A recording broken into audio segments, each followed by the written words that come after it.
आज मैं आपको इस वीडियो के अंदर चैप्टर नंबर 1 के इलेक्ट्रिक चार्ज एंड फील्ड की एनसीईआरटी के एक्सरसाइज के सभी क्वेश्चंस को एक्सप्लेन करूंगा, उनको बारी बारी से सभी को सॉल्व कराऊंगा।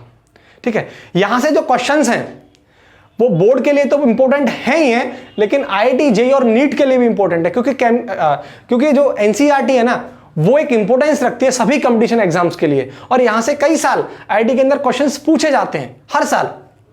ठीक है, तो एक चीज, अगर आपको हमारे कंप्लीट लेक्चर देखना है तो हम आपको एक कंप्लीट लेक्चर प्रॉपर क्वेश्चंस का लेके आए हैं, और अगर आपको सेपरेट क्वेश्चंस देखने हैं तो उसके लिए भी हम आपको सेपरेट क्वेश्चंस अपलोड करेंगे।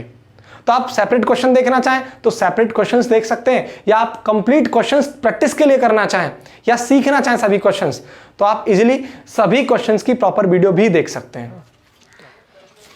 देखो question number first, what is the force between two small charges sphere having charges of 2 into 10 power minus 7 coulomb and 3 into 10 power minus 7 coulomb placed 30 centimeter apart in air। तो दो कोई small charges sphere हैं, ठीक है, तो मान के चलो एक स्फीयर ये है, स्मॉल चार्जेस एक ही है, ठीक है, और इनके बीच का जो सेपरेशन है वो कितना दे रखा है 30 सेंटीमीटर, इनके बीच का सेपरेशन है। और स्फीयर 1 का जो चार्ज है वो कितना है 2 into 10 power minus 7 what coulomb, इसको मैं Q1 बोल देता हूँ। और बी स्फीयर का जो चार्ज है वो कितना दे रखा है Q2 बराबर 3 into 10 power minus 7 कूलाम। तो मुझसे क्या निकलवा रहा है, फोर्स निकलवा रहा है, मुझे फोर्स कैलकुलेट करना है। अगर दो चार्जेस दे रखे हो और उनके बीच का सेपरेशन दे रखा हो तो अकॉर्डिंग टू कूलाम्स लॉ मैं इजिली फोर्स कैलकुलेट कर सकता हूँ। ठीक है, तो देखो अकॉर्डिंग टू कूलाम्स लॉ क्या हो जाएगा, F बराबर K Q1 Q2 upon R square. ठीक है, अब देखो ये दोनों चार्जेस कहाँ रखे हैं, ये दोनों चार्जेस वैक्यूम या एयर के अंदर रखे हुए हैं।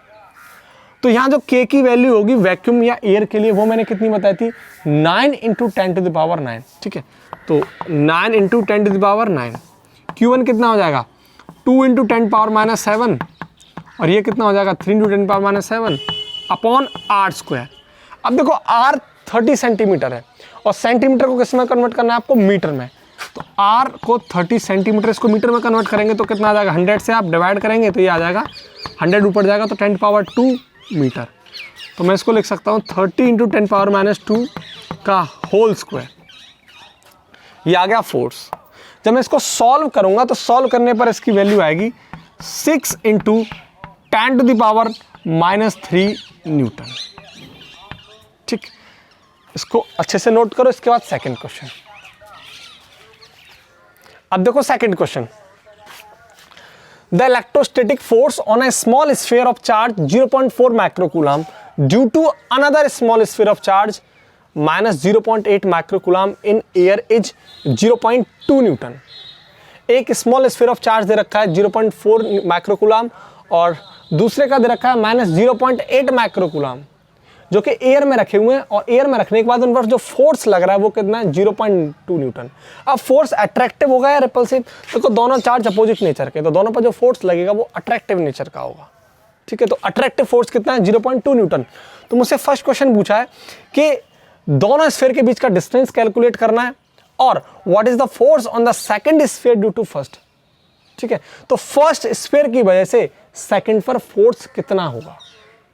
ठीक है, देखो एक स्फीयर मानो ये है और एक स्फीयर ये है, इनके बीच का जो सेपरेशन है वो R है, और इस पर जो चार्ज है वो मान लो आप 0. फर्स्ट पर कितना है 0.4 माइक्रोकूलम, और इस पर कितना है माइनस 0.8 माइक्रोकूलम, और ये पॉजिटिव ये नेगेटिव, तो इस पर अट्रैक्टिव फोर्स लगेगा, और अट्रैक्टिव फोर्स लगेगा वो कितना है 0.2 न्यूटन ये है। अब देखो मुझे R निकालना है, तो कूलाम्स लॉ की हेल्प से मैं R इजीली कैलकुलेट कर सकता हूँ। तो अकॉर्डिंग टू कूलाम्स लॉ तो F बराबर क्या आ जाएगा K Q1 Q2 upon R square. अब वैक्यूम में रखें एयर में रखें तो ये फर्स्ट पार्ट है, ठीक है, तो वैक्यूम में रखें या एयर में रखें तो K की वैल्यू कितनी हो जाएगी 9 into 10 to the power 9, और Q1 कितना है 0.4 माइक्रोकूलम, यानी माइक्रो मतलब 10 to the power -6, और Q2 कितना है 0.8, तो कितना जाएगा 0.8 इंटू 10⁻⁻6 माइक्रोकूलम, मतलब इतना 10⁻⁻6 अपॉन r² बराबर F कितना दे रखा है 0.2 न्यूटन। अब मैं r² को यहाँ लेके जाऊँगा तो r² बराबर कितना हो जाएगा 9 into 10⁻9 into what 0.4 into 0.8 into 10⁻12, ठीक है, अपॉन 0.2। अब मैं जब इसको सॉल्व करूँगा तो यहाँ से जो r की वैल्यू कैलकुलेट होके आएगी वो आएगी 0.12 मीटर, ये तो आएगा आपका r, ठीक है। अब देखो, अब मुझे सेकंड क्वेश्चन करना है, बोल रहा है what is the force on the second sphere due to first. तो यहां में एक्चुअल में क्या दे रखा था, इस पर चार्ज 0.4 माइक्रोकूलम है और इस पर -0.8 माइक्रोकूलम है, और इन पर फोर्स कितना एग्जर्ट हो रहा है 0.2 न्यूटन। या फर्स्ट वाला चार्ज इस पर फोर्स लगाए या सेकंड वाला चार्ज इस पर फोर्स लगाएगा, फोर्स तो सेम ही रहेगा ना। उसने फोर्स दे रखा है हमें 0.2 न्यूटन, हमें क्या कैलकुलेट करवा रहा है second sphere due to first. तो फर्स्ट की वजह से सेकंड स्फीयर पर कितना फोर्स लगेगा, यानी इस सेकंड स्फीयर पर फर्स्ट की वजह से कितना फोर्स लगेगा, सेम फोर्स एग्जर्ट करेगा 0.2 न्यूटन। तो आंसर क्या होगा मेरा, आंसर होगा बी का the same force 0.2 newton is exerted on second sphere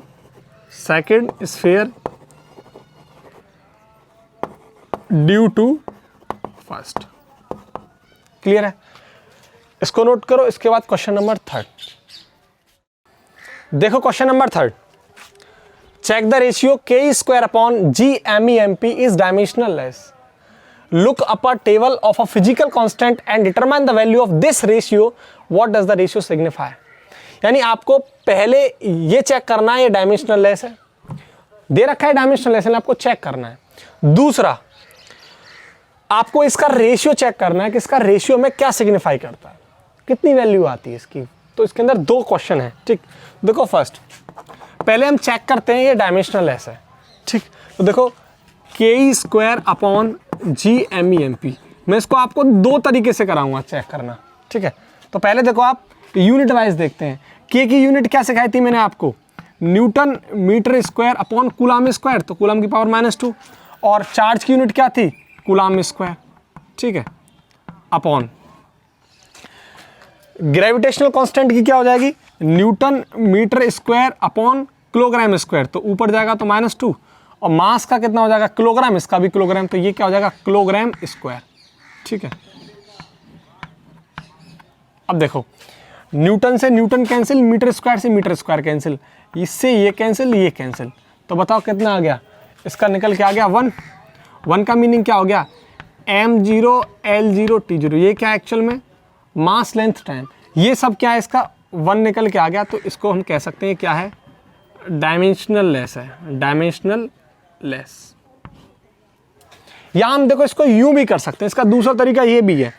अगर आप देखो ये k² अपॉन g_MEMP है, मैं k² को k² बाई r² से डिवाइड कर सकता हूं और g_MEMP को भी r² से डिवाइड कर सकता हूं, दोनों को r² से डिवाइड कर दिया। तो अब देखो ये वाला रेशियो किसका बन गया कूलम्ब्स लॉ का, तो यानी इलेक्ट्रोस्टैटिक फोर्स, और ये किसका बन गया 11th क्लास में पढ़ के आते हैं ग्रेविटेशनल फोर्स। अब देखो ये भी फोर्स ये भी फोर्स, तो देखो इस दोनों कैंसिल, तो इसका डायमेंशन फॉर्मूला क्या निकल के आएगा 1, यानी क्या आएगा डायमेंशनलेस। या मैं ऐसे भी समझ सकता हूँ फोर्स का क्या हो जाएगा mlt-2 अपॉन mlt-2, ठीक है। इसका डायमेंशन फॉर्मूला होता है ये खत्म, तो क्या बचा 1। 1 का मीनिंग क्या हो गया, ये m भी 0 आ गया, l भी 0 आ गया, t भी 0 आ गया, मतलब ये क्या है डायमेंशनल लेस है। हम दोनों तरीके से इसको समझ सकते हैं। अब देखो आगे क्या बोल रहा है, आगे बोल रहा है व्हाट द रेशियो सिग्निफाई, इसका रेशियो में क्या सिग्निफाई करता है, ठीक है, वो देखो आप। तो बी पार्ट ये आएगा k² अपॉन g_MEMP। अब रेशियो के अंदर हमें इसकी वैल्यू रखनी होंगी। देखो एक्चुअल में k की वैल्यू कितनी होती है, k की वैल्यू होती है 9 × 10⁹ newton metre square upon coulomb square. E यानी इलेक्ट्रॉन यानी चार्ज की वैल्यू कितनी होती है 1.6 इंटू 10⁻19 कूलम। अब आप देखो जी की वैल्यू कितनी होती है 6.67 into 10⁻11 newton metre square upon kilogram square. Mass of electron कितना होता है 9.1 इंटू 10⁻31 किलोग्राम, ठीक है। और मास ऑफ प्रोटॉन कितना होता है व्हाट 1.67 इंटू 10⁻27 किलोग्राम। ये जो डाटा है इसको आप इसके अंदर पुट कर दो, आपका रेशियो निकल के आएगा। तो मैं इस डाटा को इसके अंदर पुट करूंगा तो क्या निकल के आएगा, देखो के की जगह क्या पुट करूंगा ये 9 इंटू 10⁻9 इंटू ई की जगह क्या पुट करूंगा 1.6 इंटू 10⁻19 का होल स्क्वायर अपॉन जी की वैल्यू पुट कर दो ये रही 6.67 इंटू 10⁻11 और मास ऑफ इलेक्ट्रॉन की वैल्यू ये रही 9.1 इंटू 10⁻31 और मास ऑफ प्रोटॉन की वैल्यू क्या रही ये रही तो 1.67 इंटू 10⁻27, ठीक। अब जब मैं इसको सॉल्व करूंगा तो सॉल्व करने के बाद जो मेरे पास वैल्यू आएगी वो आती है 2.29 इंटू 10⁻39। ये इसका रेशियो निकल के आता है। इसका मीनिंग पता है क्या है, इसका मीनिंग ये है अगर आप देखें तो के स्क्वायर अपॉन आर स्क्वायर यानी आर स्क्वायर से मैंने डिवाइड किया था तो ये वाला रेशियो क्या निकल के आ रहा था एक्चुअल में, ये निकल के आ रहा था एफ ई अपॉन एफ जी, ठीक है। तो एफ ई बराबर क्या निकल के आ गया, ये आ गया 2.29 इंटू 10⁻39 अपॉन 1 लिख सकता हूं। तो इसका मीनिंग ये आ गया k square upon G M E M P को मैं लिख सकता हूं ना F E upon F G, क्योंकि आर स्क्वायर से डिवाइड कर दिया था तो रिलेशन ये बन के आ गया एफ ई अपॉन एफ जी। अब देखो ये वैल्यू निकल के आ गई। इस बात का मीनिंग पता है क्या है, इस बात का मीनिंग ये है कि जो इलेक्ट्रोस्टैटिक फोर्स है वो बहुत बड़ी है किससे, ग्रेविटेशनल फोर्स से। वो कितना बड़ी है 2.29 इंटू 10⁻39 टाइम्स, इतना बड़ी है। तो मैं बोल सकता हूं इस रेशियो से मुझे क्या मिला, इस रेशियो से सीखने के लिए कि electrostatic force is much stronger than what gravitational force.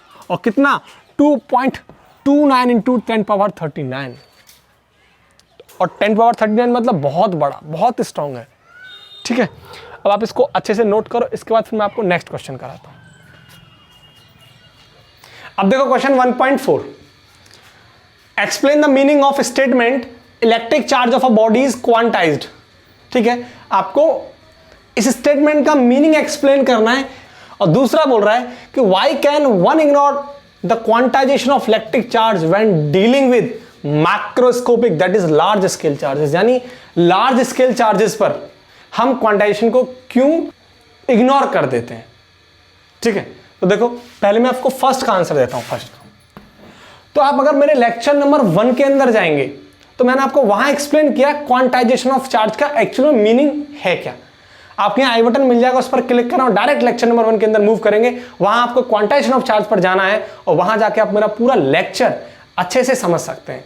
वहां मैंने बहुत अच्छे तरीके से क्वांटाइजेशन ऑफ चार्ज को एक्सप्लेन किया है, बहुत इजी वे में, ठीक है। तो यहां भी देखो कि क्वांटाइजेशन ऑफ चार्ज का मीनिंग क्या है, कि कोई बॉडी क्वांटाइज है उसका सेंस क्या है। तो देखो मान के चलो एक बॉडी मेरे पास एक ये है और एक कोई बॉडी ये है। अब इस बॉडी से इस बॉडी पर, इस बॉडी से इस बॉडी पर अगर इलेक्ट्रॉन ट्रांसफर होंगे, मान के चलो ये बॉडी न्यूट्रल और ये बॉडी भी न्यूट्रल, ठीक है, और इस बॉडी से इस बॉडी पर इलेक्ट्रॉन ट्रांसफर होंगे, तो इलेक्ट्रॉन जो ट्रांसफर होंगे वो हमेशा इंटीजर की फॉर्म में होंगे, यानी +-1 +-2 +-3। मीनिंग ये है मेरा कि जो आप इलेक्ट्रॉन ट्रांसफर करोगे वो ऐसे नहीं होगा 1/2 इलेक्ट्रॉन यानी 0.5 इलेक्ट्रॉन, ना तो पॉइंट में ना आप फ्रैक्शन में। आप इस तरीके से चार्ज को ट्रांसफर नहीं कर सकते। अगर आप चार्ज ट्रांसफर करेंगे तो वो इंटीजर की फॉर्म में, इस तरीके से 1 2 3 4 5 6। आप ऐसे नहीं कि 0.5 0.7 1/8 4/6 फ्रैक्शन और डेसिमल में आप चार्ज को ट्रांसफर नहीं करेंगे। तो चार्ज कैसे ट्रांसफर होगा, इंटीजर की फॉर्म में। इसी को तो बोलते हैं quantization of charge, that's it. तो क्वांटाइजेशन ऑफ चार्ज क्या है कि आप किसी बॉडी से दूसरी बॉडी पर जब चार्ज ट्रांसफर करते हैं तो वो इंटीजर की फॉर्म में होना चाहिए, वो कभी भी डेसिमल और फ्रैक्शन की फॉर्म में नहीं होना चाहिए। तो मैं इसको नोट कर देता हूं। फर्स्ट का सॉल्यूशन है ठीक है, तो उसका जो फॉर्मूला होता था वो हम क्या पढ़ के आए थे, Q बराबर प्लस माइनस एन ई। ठीक है, तो ये था quantization of charge. Charge can be transferred from one body to another in integral form, does not in fraction or decimal form. This is called quantization of charge। और इसका formula क्या होता था, Q बराबर प्लस माइनस एन ई। देखो E क्या होता था, मैंने एक्सप्लेन किया था क्वांटाइजेशन ऑफ चार्ज के अंदर कि E क्या है, this is small packet of charge, small packet of charge, यानी चार्ज की इससे छोटी वैल्यू एग्जिस्ट ही नहीं कर सकती। यही सबसे छोटी वैल्यू है चार्ज की। वो कितनी बताई थी आपको मैंने, plus minus 1.6 into 10 to the power minus 19 coulomb. इससे छोटी वैल्यू चार्ज की एग्जिस्ट ही नहीं कर सकती, यही सबसे छोटी वैल्यू है। इसीलिए हम इसको क्या बोलते हैं, स्मॉल पैकेट ऑफ चार्ज या एलिमेंट्री चार्ज भी बोल देते हैं। ठीक है, तो ये तो हो गया आपका क्वांटाइजेशन ऑफ चार्ज कि चार्ज आप जब ट्रांसफर करेंगे एक बॉडी से दूसरी बॉडी पर तो वो इंटीजर की फॉर्म में होगा, इंटीग्रल की फॉर्म में होगा, वो फ्रैक्शन और डेसिमल की फॉर्म में नहीं होगा। अब देखो बी, ठीक है, अब बी क्या बोल रहा है कि why can one ignore of the quantization of charge when dealing with macroscopic level या लार्ज स्केल। जब आप लार्ज स्केल की बात करते हैं, मतलब जो एलिमेंट्री चार्ज है, स्मॉल पैकेट ऑफ चार्ज है, इससे चार्जेस बड़े बड़े हों, यानी 1 टू द पावर 20। देखो इसके कंपेरिजन में कितना, ये तो मिलियन से भी ऊपर हो गया। ये तो -19, कितना छोटा चार्ज है, -19, 10 टू पावर -19, बहुत छोटा चार्ज है। अब बड़े लेवल पे अगर हम चार्जेस को डिस्कस करें, 10 to the power 20, 10 to the power 30, 50, कितने बड़े लेवल पर ये चार्जेस है, मिलियन से भी ऊपर। तो उस लेवल पर हम इस क्वांटाइजेशन ऑफ इलेक्ट्रिक चार्ज को इग्नोर क्यों कर देते हैं, क्वेश्चन ये है। ठीक है, तो देखो क्यों कर देते हैं वो देखो आप, अगर आप देखें Q बराबर क्या होता है NE, तो मैं आपको बहुत अच्छे से एक्सप्लेन करूंगा कि अगर मानो अगर एन की वैल्यू मैंने पुट की 1, क्या पुट की 1, तो Q बराबर एक्चुअल में क्या निकल के आएगा, 1 इंटू ई की value 1.6 into 10 power minus 19 coulomb. तो ये टोटल कितना निकल के आ जाएगा, ये आ जाएगा 1.6 इंटू 10 पावर माइनस 19 कूलम। ठीक है, तो नंबर ऑफ इलेक्ट्रॉन कितने आ गए, सॉरी चार्ज कितना आ गया, 1.6 इंटू 10 पावर माइनस 19 कूलम। अच्छा मान चलो इफ एन की जगह मैंने 2 पुट कर दिया, ठीक है, एन की जगह 2 पुट कर दिया तो क्या निकल के आएगा, Q की वैल्यू आएगी what 3.2 into 10 to the power minus 19 charge, यानी इतने इलेक्ट्रॉन ट्रांसफर करने पर उस बॉडी पर चार्ज कितना हो जाएगा, 3.2 इंटू 10 पावर माइनस 19। चलो ठीक है, अगर एन की वैल्यू मैंने 3 पुट कर दी तो कितना हो जाएगा, तो ये हो जाएगा 4.8, Q की वैल्यू कितनी आ जाएगी 4.8 इंटू 10 पावर माइनस 19 कूलम। यानी अगर आपने किसी बॉडी को 3 इलेक्ट्रॉन दिए हैं तो उस बॉडी पर अब चार्ज कितना आ गया, 4.8 इंटू 10 पावर माइनस 19 कूलम, यानी 3 इलेक्ट्रॉन ट्रांसफर करने पर उस बॉडी पर इतना चार्ज आ गया। अगर आपने उस बॉडी को 4 इलेक्ट्रॉन ट्रांसफर की रही है, n बराबर 4, तो Q की वैल्यू कितनी आ जाएगी बताओ, 6.4 इंटू 10 पावर माइनस 19 कूलम, इतना चार्ज ट्रांसफर हो जाएगा।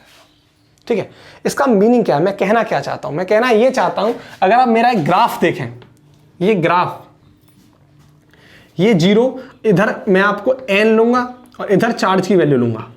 ठीक है, इस यहां n की, यानी n अगर मैंने 1 पुट किया है, यहाँ 2 पुट किया है, यहाँ 3 पुट किया है और यहाँ 4 पुट किया है, तो यहाँ चार्ज की वैल्यू यहाँ क्या क्या आ रही है, इस केस पर क्या आ रही है, आप देखो n की वैल्यू 1 पर 1.6, यहाँ थोड़ा स्पेस कम है, आप समझ जाना, यहाँ क्या है 1.6 10 पावर माइनस 19 और यहाँ क्या है व्हाट 3.2 और यहाँ क्या है 4.8 और यहाँ क्या है 4 पर 6.4।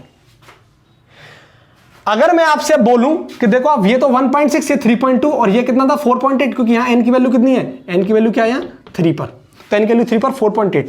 अगर मैं आपसे बोलूं कि यहाँ पर देखो, यहाँ इसके लिए ये वैल्यू, इसके लिए कर्व बनेगा इस तरीके का और इसके लिए यहाँ कर्व क्या बनेगा, ये वाला कर्व, यही तो बनेगा।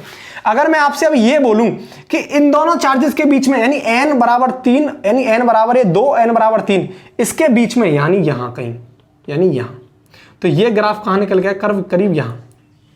तो अगर इन दोनों के बीच में अगर मैं इस चार्ज को लूं, यानी 3.2 से 4.8 इंटू 10 पावर माइनस 19 के बीच में अगर मैं चार्ज लूं, तो नंबर ऑफ इलेक्ट्रॉन कितने ट्रांसफर होंगे, तो कितने ट्रांसफर होंगे 1 से लेके 2 के बीच में, मान के चलो 1.5, 1.5 मान लेता हूं क्या 1.5 इलेक्ट्रॉन ट्रांसफर हो जाएगा? पॉसिबल ही नहीं है। यही तो मैंने तुमसे बोला था कि 1.5 यानी पॉइंट में और फ्रैक्शन में चार्ज ट्रांसफर नहीं होगा। तो यहां हम किसकी बात करेंगे? यहां क्वांटाइजेशन ऑफ चार्ज की बात करेंगे। यहां अगर 1.5 इलेक्ट्रॉन ट्रांसफर नहीं होगा तो हम इजीली बोल सकते हैं कि ये क्या है, कि क्वांटाइजेशन ऑफ चार्ज को फॉलो कर रहा है। ठीक है, तो ये क्वांटाइजेशन ऑफ चार्ज की यहां पर बात होगी। ये कर्व जो है ना, वो कभी भी हम कंटिन्यूअस ड्रॉ नहीं कर सकेंगे। वो कैसा होगा? ये डिसकंटिन्यूअस। कैसा होगा? डिसकंटिन्यूअस, कंटिन्यूअस कर्व होगा।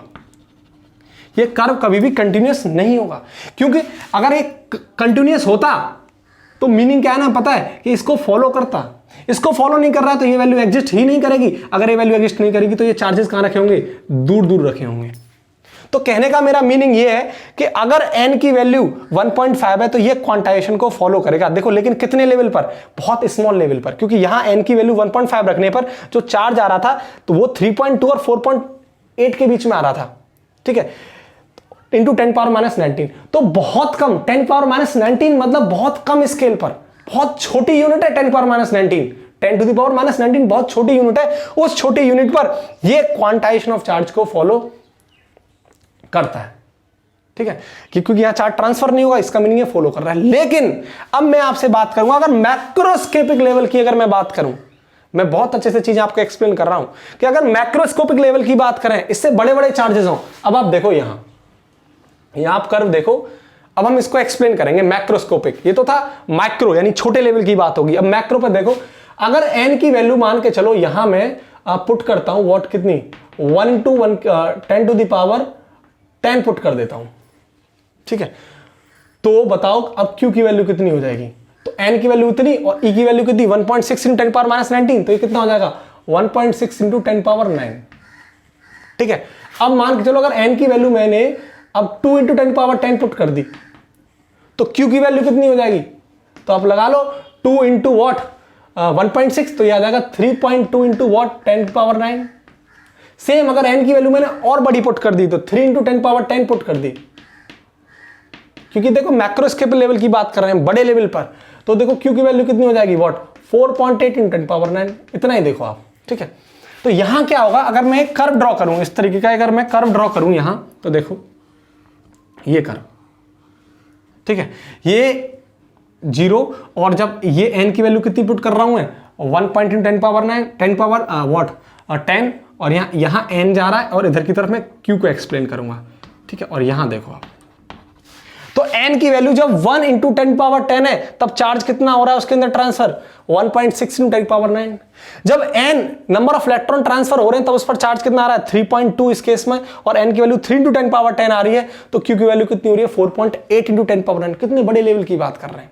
तो अगर यहां मैं आपसे बोलूं कि यहां जो ग्राफ होगा क्या वो कंटिन्यूअस होगा या डिसकंटिन्यूअस होगा?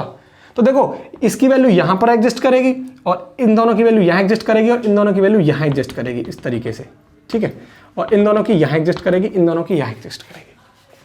अगर मैं आपसे बोलूं कि इन दोनों के बीच में चार्ज, यानी अगर आपको यहां लेके आना है, यानी 1.6 × 10⁻9 से 3.2 के बीच में चार्ज लेके आना है, कुछ भी, यानी मान लो यहां मैंने कर दिया 2.8, इनके बीच में यहां क्या चार्ज रखा है? 2.8 × 10⁻9, तो ये वैल्यू इसके बीच में लाई करेगी। n की वैल्यू कितनी है? 1 × 10 से 2 × 10⁻10 के बीच में, नहीं 1.5 मान लो, तो क्या ये 1.5 × 10⁻10 वैल्यू को एग्जिस्ट करेगा? बहुत बहुत इंपॉर्टेंट बात, देखो 10⁻10 कितना बड़ा लेवल है, मैक्रोस्कोपिक लेवल की बात कर रहा है। तो यहां क्वांटाइजेशन ऑफ चार्ज को हम इग्नोर कर देते हैं, क्योंकि क्वांटाइजेशन ऑफ चार्ज क्यों इग्नोर किया जा रहा है? क्योंकि 10⁻10 बहुत बड़ी यूनिट है, कोई फर्क नहीं पड़ेगा इस पर। लेकिन अगर मैं इस पहले वाले केस के अंदर बात करूं मैक्रोस्कोपिक लेवल पर, वहां बहुत छोटी यूनिट होती है, इसका बहुत बड़ा इंपैक्ट पड़ जाएगा। लेकिन बहुत बड़े लेवल पर इस 1.5 का कोई इफेक्ट नहीं पड़ने वाला। तो हम बड़े लेवल पर ना क्वांटाइजेशन ऑफ चार्ज को इग्नोर कर देते हैं। तो यहां जो कर्व बन के आता है ना, वो कर्व कंटिन्यूअस बन के आता है। कैसा बनता है? कंटिन्यूअस कर्व बनता है। बात समझ में आ गई, नहीं आ गई? इसको मैंने बहुत अच्छे से तुम्हें एक्सप्लेन किया है। किताबी लैंग्वेज में आपको सिर्फ इतना समझ में आ जाएगा कि मैक्रोस्कोपिक लेवल पे, यानी यहां जो चार्ज होता है वो बहुत ह्यूज होता है, इसलिए हम उसको नेग्लिजिबल नहीं करते, क्वांटाइजेशन ऑफ चार्ज को वहां इग्नोर कर देते हैं। लेकिन मैंने आपको बिल्कुल ग्राफ से बहुत अच्छे तरीके से चीजें एक्सप्लेन की है। तो कहने का मतलब यह है कि बड़े लेवल पर हम चार्ज को, क्वांटाइजेशन ऑफ चार्ज को इग्नोर कर देते हैं, क्योंकि यहाँ बड़े बड़े लेवल की चार्ज की बात होती है तो 1.5 का कोई इतना बड़ा इंपैक्ट नहीं पड़ने जा रहा है। लेकिन मैक्रोस्कोपिक लेवल यानी छोटे छोटे लेवल पर हम वहां इसको इग्नोर नहीं कर सकते, क्योंकि ऑलरेडी पहले से ही छोटी यूनिट है तो उसका उस पर इंपैक्ट पड़ेगा। ठीक, इसको नोट करो। इसके बाद मैं आपको 1.5 क्वेश्चन कराता हूं। अब देखो क्वेश्चन नंबर 1.5। क्वेश्चन ये बोल रहा है कि हमारे पास एक ग्लास रॉड है और एक सिल्क क्लॉथ है। ठीक है, अब जब इनको रब करते हैं तो उन पर क्या आ जाता है, चार्ज आ जाता है दोनों पर। ठीक है, तो when a glass rod is rubbed with silk cloth, charge appear on both. A similar phenomena is observed with many other pairs of bodies, यानी अगर और बॉडीज हैं उनमें भी ये फिनोमिना देखने को मिलता है। जब उन्हें हम रब करते हैं उन पर भी चार्ज क्रिएट हो जाता है। आगे बोल रहा है explain how this observation is consistent with the law of conservation of charge. जब हमने दोनों बॉडीज को रब किया तो इन पर चार्ज आया, तो ये किस तरीके से कंजर्वेशन ऑफ चार्ज को फॉलो करता है। तो देखो ये मेरे पास यहां एक ग्लास रॉड है। ठीक है, ये एक ग्लास रॉड है। ठीक है, ये ग्लास रॉड है, दिस इज ग्लास रॉड। और ये मेरे पास एक कोई सिल्क क्लॉथ है, ये कोई क्लॉथ है, दिस इज सिल्क क्लॉथ। ठीक है, ये सिल्क क्लॉथ है। अब रब करने से पहले, अब ये रब नहीं किए, नॉर्मली रखे हुए, तब इस पर भी चार्ज न्यूट्रल है और इस पर भी चार्ज क्या है, न्यूट्रल। तो before rubbing charge on both glass rod and silk cloth is neutral.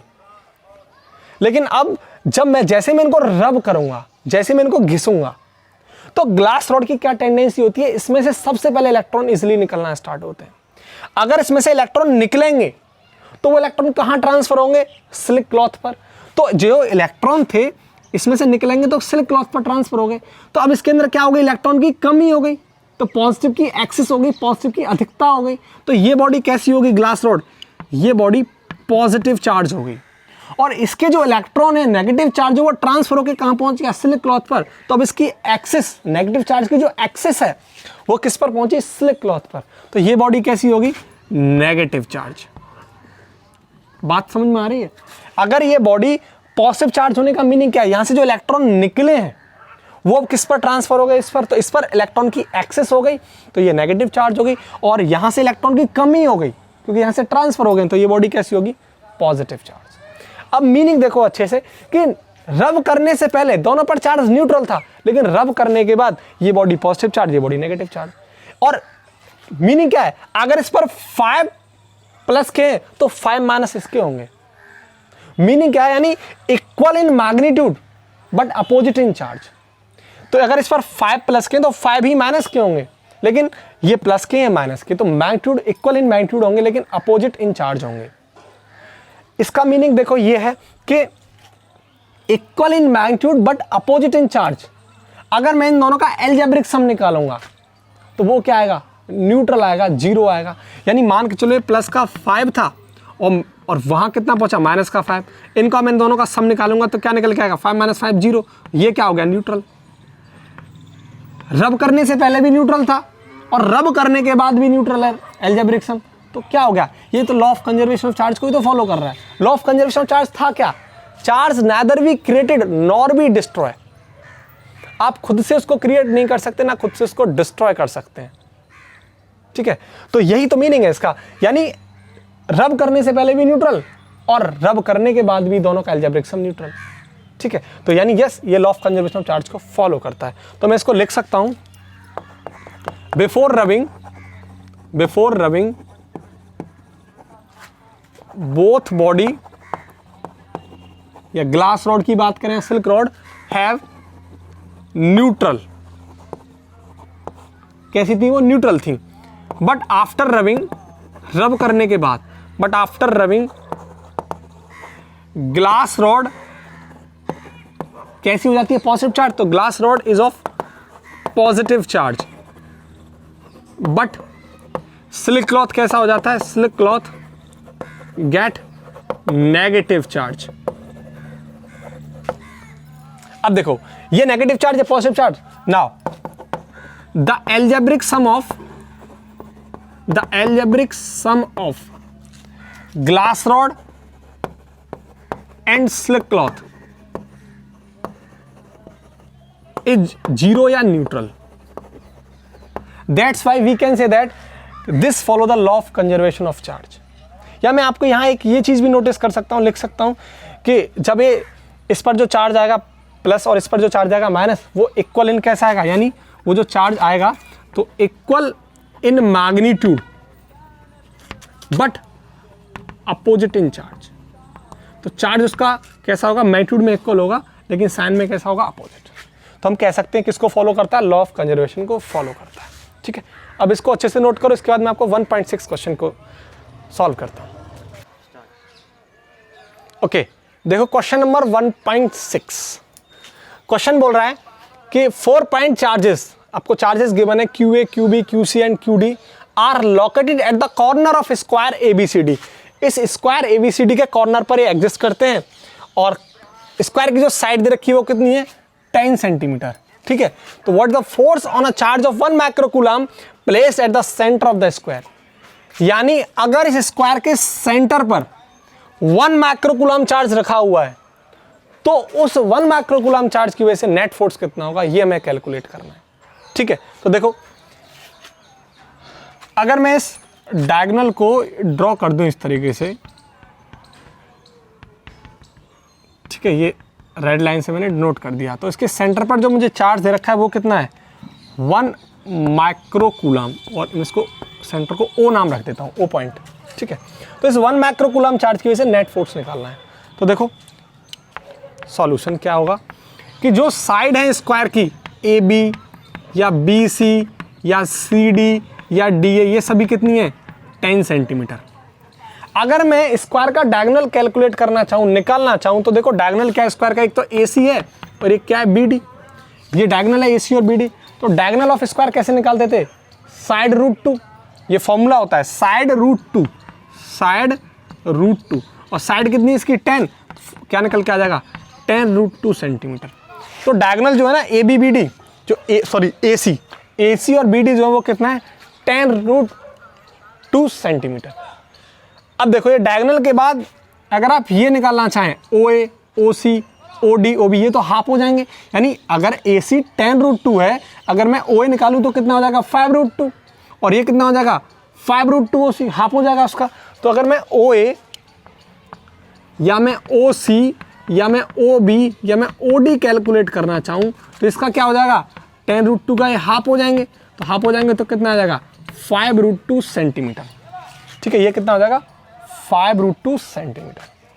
ठीक है, ये तो हो गई बेसिक सी जानकारी कि अगर क्वेश्चन के अंदर हमें डायगोनल निकालना हो स्क्वायर का तो हम फॉर्मूला कौन सा यूज़ करेंगे, साइड रूट 2, वहाँ से निकाल सकते हैं. ठीक है, अगर मैं हाफ डायगोनल ये निकालूँ सेंटर से तो उसके लिए इसका हाफ हो जाता है. ये बेसिक सी नॉलेज है. एक्चुअल में इन बातों से इस क्वेश्चन का कोई लेना देना नहीं. ये क्वेश्चन तो डायरेक्ट देखते ही हो जाता है.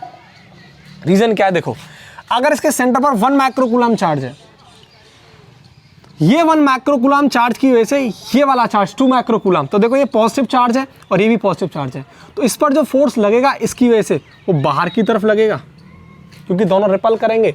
अच्छा, सेम कंडीशन, ये भी पॉजिटिव ये भी पॉजिटिव, तो इस पर फोर्स कहाँ लगेगा, बाहर की तरफ.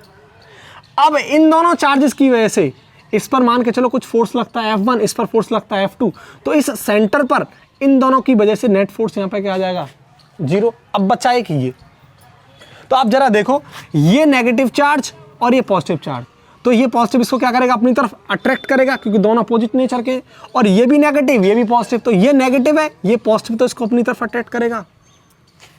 अब आप एक चीज देखो, ये भी दोनों कैसे अपोजिट डायरेक्शन में और सेम मैग्नीट्यूड के, क्योंकि डिस्टेंस कैसी है, सबकी सेम है. आप जरा देखो, मैं अगर ये निकालना चाहूँ, मैं अगर OA निकालना चाहूँ, अगर OA पे मैं फोर्स निकालूँ तो क्या आएगा, K Q1 Q2/r². ठीक है, तो K को आप एज इट इज रहने दो, और आप देखो यहाँ Q1 कितना है, 2 माइक्रोकूलम, और O पर कितना हो जाएगा, 1 माइक्रोकूलम. तो 2 माइक्रोकूलम यानी 2 × 10⁻⁶, और 1 माइक्रोकूलम इंटू 1 × 10⁻⁶, यानी इंटू 10⁻⁶ कर सकता हूँ अपॉन r², यानी ये वाली डिस्टेंस OA.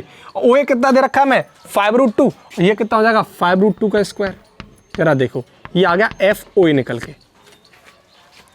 अब सेम कंडीशन अगर मैं OC निकाल के देखूं, क्या निकाल के देखूं, OC, तो देखो ये आ गया FOC निकालो आप जरा, ये वाला, यहाँ कितना फोर्स लगेगा, तो ये जो फोर्स लगेगा K Q1 Q2 upon R square, तो K की वैल्यू कितनी, वही 9 × 10⁻9 ईयर में रखे हुए हैं, तो Q1 कितना हो जाएगा इसके लिए 1 और ये जाएगा 2, तो 1 माइक्रोकूलम मतलब 10⁻6 और 2 माइक्रोकूलम 2 × 10⁻6 अपॉन R स्क्वायर, तो OC कितना दे रखा है 5√2, देखो 5√2 का स्क्वायर।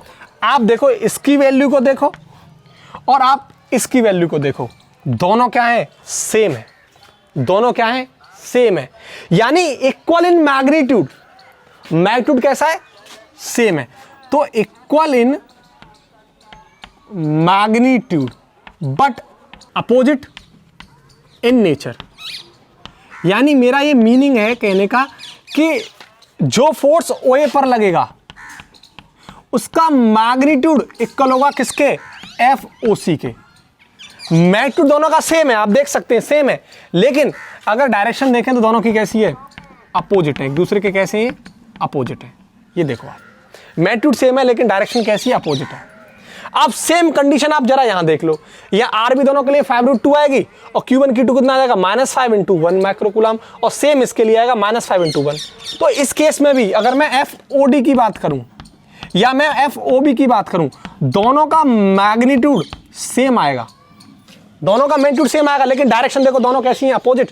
तो डायरेक्शन कैसी हो जाएगी दोनों की, दोनों कैसे हो जाएंगे, फोर्स दोनों अपोजिट हो जाएंगे, डायरेक्शन के लिए दोनों अपोजिट हो जाएंगे, लेकिन मैग्नीट्यूड कैसा होगा, दोनों का सेम।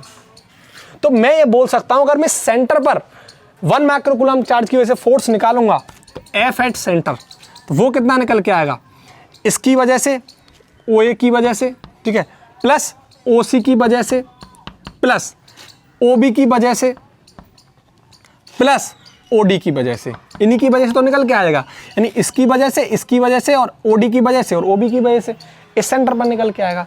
तो अब जरा देखो, लेकिन ये कैसे अपोजिट डायरेक्शन में नेट फोर्स, तो ये दोनों कैसे हो जाएंगे, 0, ये कैंसिल, और इसका भी फोर्स कैसा, कैंसिल, तो यानी नेट फोर्स क्या निकल के आ जाएगा, 0 सेंटर पर, क्या निकल के आ जाएगा, 0। तो 1 माइक्रोकूलम चार्ज की वजह से जो नेट फोर्स निकल के आया है वो क्या निकल के आया है, 0 निकल के आया, क्योंकि ये चारों फोर्सेस कैसे हैं, अपोजिट डायरेक्शन में। ठीक, अब इसको अच्छे से नोट करो, इसके बाद मैं आपको 1.7 क्वेश्चन डिस्कस करता हूं। अब देखो क्वेश्चन नंबर 1.7, ठीक है, इसके अंदर 2 पार्ट दे रखे हैं आपको। फर्स्ट पार्ट क्या है, an electrostatic field lines is a continuous curve that is a field line can not have sudden break and why not. Question ये बोल रहा है अगर electrostatic field lines continuous curve बनाती हैं, ठीक है, तो that is a field line can not have sudden break, वो अचानक से ब्रेक क्यों नहीं होती, आपको रीजन देना है। तो देखो इसका रीजन क्या है, सॉल्यूशन फर्स्ट। इसका रीजन ये है, अगर मेरे पास कोई 1 माइक्रोकूलम चार्ज है, ठीक है, और ये 1 माइक्रोकूलम चार्ज पर जो फोर्स है वो इस तरीके से इधर की तरफ मूव कर रहा है, इस तरीके से, ऐसे, इसकी फील्ड लाइंस इधर की तरफ है। तो जो मूविंग चार्ज होता है ना, एक प्रॉपर्टी के अंदर है कि जो मूविंग चार्ज होता है, moving charge can not jump from one point या वन पोजीशन टू अदर, यानी जो मूविंग चार्ज है वो इस पॉइंट से इस पॉइंट पर प्लेस नहीं करेगा। अगर वो प्लेस नहीं करेगा तो सिंपल सा लॉजिक है, वो सडन ब्रेक ही नहीं होगा, वो कंटिन्यूअस कर्व के अंदर मोशन करता रहेगा, मूव करता रहेगा। तो प्रॉपर्टी क्या है, रीजन क्या है कि moving charge can not jump, moving charge कभी भी जंप नहीं करता एक जगह से दूसरी जगह पे। अगर वो एक जगह से दूसरी जगह पे मूव नहीं करेगा तो कंटिन्यूअस कर्व ब्रेक ही नहीं होगा, सडन ब्रेक ही नहीं होगा, वो इसी तरीके से मूव करता रहेगा कंटिन्यूअस कर्व में। तो आपका आंसर क्या होगा कि moving charge can not jump from one place to another, इसलिए ये कंटिन्यूअस कर्व बनाता है। ठीक है, अगर आपको इलेक्ट्रिक फील्ड लाइंस के अगर कॉन्सेप्ट सीखने, प्रॉपर्टी सीखनी है, तो आप मेरे इलेक्ट्रिक चार्ज एंड फील्ड के लेक्चर नंबर 11 के अंदर जा सकते हैं, जहां आपको इजी वे में बहुत अच्छे कॉन्सेप्ट, इलेक्ट्रिक फील्ड लाइन की बहुत अच्छी प्रॉपर्टीज सीखने को मिलेंगी। यहां आपको आई बटन मिल जाएगी, उस पर क्लिक करें और डायरेक्ट आप मेरे इलेक्ट्रिक चार्ज एंड फील्ड के लेक्चर नंबर 11 के अंदर पहुंचेंगे। वहां आपको इजी वे में बहुत इलेक्ट्रिक फील्ड लाइंस के मैंने प्रॉपर्टीज के कॉन्सेप्ट को क्लियर कर रखा है। ठीक है, तो देखो सेकंड क्वेश्चन क्या है, explain why two field lines never cross each other at any point. तो किसी भी पॉइंट पर दो इलेक्ट्रिक फील्ड लाइंस क्रॉस क्यों नहीं करती हैं? तो देखो बी का सॉल्यूशन, क्यों नहीं करती हैं? दो इलेक्ट्रिक फील्ड लाइंस, ठीक है, यानी एक ये इलेक्ट्रिक फील्ड लाइन और एक ये आपस में क्रॉस क्यों नहीं करती? इसका रीजन आपको देना है किसी एक पॉइंट पर। तो इस पॉइंट पर अगर एक क्रॉस कर जाएंगे, आप ये सोचो अगर एक क्रॉस कर गई तो क्या होगा? ये देखो एक दूसरे को क्रॉस कर गई, तो मान के चलो इसका इलेक्ट्रिक फील्ड E1 है और इसका इलेक्ट्रिक फील्ड क्या है E2, ये दोनों क्रॉस कर गई। एक्चुअल में क्रॉस इसलिए नहीं करती हैं क्योंकि यहां क्रॉस करने पर आप क्या देख रहे हैं, किसी एक पॉइंट पर इलेक्ट्रिक फील्ड लाइंस की डायरेक्शन कितनी होगी? 2 हो गई, और किसी भी एक पॉइंट पर इलेक्ट्रिक फील्ड की डायरेक्शन 2 पॉसिबल नहीं है। तो रीजन क्या है कि electric field lines EFLs never intersect at a point because at that point electric field lines make 2 direction. कितनी डायरेक्शन बना देगा? 2 डायरेक्शन बना देगा। दैट इज नॉट पॉसिबल, जो कि पॉसिबल नहीं है। तो कहने का रीजन क्या है कि किसी एक पॉइंट पर इलेक्ट्रिक फील्ड इसलिए क्रॉस नहीं करती है कि क्रॉस करने पर इस पॉइंट पर उसकी फील्ड लाइन की डायरेक्शन कितनी हो जाएंगी? 2, जो कि एक पॉइंट पर इलेक्ट्रिक फील्ड लाइंस की डायरेक्शन 2 पॉसिबल नहीं है। ठीक है, अब इनको आप अच्छे से नोट करो। इसके बाद आपको 1.8 क्वेश्चन कराता हूं। अब देखो question number 1.8।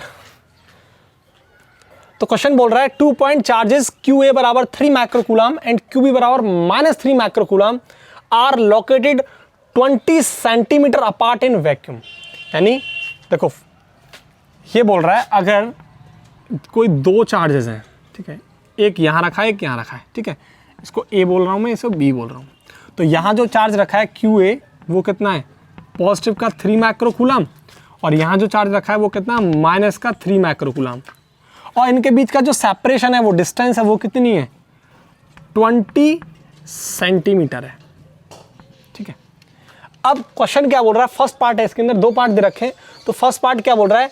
What is the electric field at the mid point O of the line AB joining the 2 charges. यानी इन दोनों चार्जेस के बीच में एक मिड पॉइंट है यहां, और जिसको क्या बोल रहे हैं हम? O। इस मिड पॉइंट O पर नेट इलेक्ट्रिक फील्ड क्या होगा? तो इस पॉइंट O पर एक तो ये पार्ट हमें कैलकुलेट करना है। ठीक है, दूसरा हमसे पूछा है कि if a negative test charge of magnitude 1.5 into 10⁻⁹ coulomb is placed at this point. यानी इस पॉइंट पर, मिड पॉइंट पर अगर नेगेटिव टेस्ट चार्ज इतना रखा है, तो बोल रहा है what is the force experienced by this test charge. इस फोर्स, इस टेस्ट के चार्ज के द्वारा जो इस मिड पॉइंट पर रखा है वो कितना फोर्स एक्सपीरियंस करेगा। तो पहले तो मुझे ये पार्ट क्लियर करना है कि इलेक्ट्रिक फील्ड इस मिड पॉइंट पर कितना होगा। तो देखो अगर ये मिड पॉइंट है और टोटल टेस्ट 20 सेंटीमीटर है डिस्टेंस, तो यानी OA कितना हो जाएगा? ये 10 सेंटीमीटर, और OB कितना हो जाएगा? 10 सेंटीमीटर। तो ये कितना आ जाएगा? 10 सेंटीमीटर, और ये भी कितना आ जाएगा? 10 सेंटीमीटर। तो मैं बोल सकता हूँ कि जो AB है, तो फर्स्ट का सॉल्यूशन है, सॉल्यूशन फर्स्ट, तो AB एक्चुअल में कितना है? 20 सेंटीमीटर। लेकिन अगर मैं निकालूं इसको OA को, OA बराबर OB, ये कितना है? 10 सेंटीमीटर। अब इस 10 सेंटीमीटर को मीटर में कन्वर्ट करना है, तो कितना निकल के आ जाएगा? 10 इंटू वॉट? 10⁻⁻² मीटर। ठीक है, तो अब देखो इस पॉइंट पर इलेक्ट्रिक फील्ड कैलकुलेट करना है, तो इस चार्ज की वजह से इलेक्ट्रिक फील्ड इस पर निकालना है, और इस चार्ज की वजह से इलेक्ट्रिक फील्ड इस पर एग्जिस्ट करेगा। तो मान के चलो फर्स्ट चार्ज की वजह से जो इलेक्ट्रिक फील्ड है वो E1 है, और वो कितना होगा? KQ/R²। तो फर्स्ट चार्ज मतलब Q है। तो देखो K की वैल्यू कितनी आ जाएगी? वैक्यूम में रखें 9 × 10⁻⁹, और वॉट Q कितना है? 3 माइक्रोकूलम। तो माइक्रो मतलब 10⁻⁶, और अपॉन R कितना है? 10 × 10⁻² का होल स्क्वायर। ठीक है, अब देखो सेम कंडीशन अगर मैं E2 की वजह से, अगर मैं E2 की इलेक्ट्रिक फील्ड निकालूं, यानी इसकी वजह से इस पर भी इलेक्ट्रिक फील्ड एग्जिस्ट करेगा इस चार्ज की वजह से, वो कितना होगा? KQB upon what? R²। ये वैक्यूम में तो K की वैल्यू कितनी होगी? 9 × 10⁻⁹। और देखो इसका हमें मैग्नीट्यूड लेना है चार्ज का, तो ये माइनस को नहीं लेंगे, प्लस इसका माइनस, यानी मैग्नीट्यूड लेना है हमें। माइनस तो इसकी डायरेक्शन को शो करेगा, तो ये आ जाएगा 3 × 10⁻⁶। और इसका मैग्नीट्यूड लूंगा तो मैं आ जाएगा ये, और R कितना है? वॉट? 10 इंटू 10⁻² का होल स्क्वायर। ये तो इनके मैग्नीट्यूड निकल के आ गए। ये क्या निकल के आ गए? इनके मैग्नीट्यूड। ये क्या निकल के आ गए? मैग्नीट्यूड।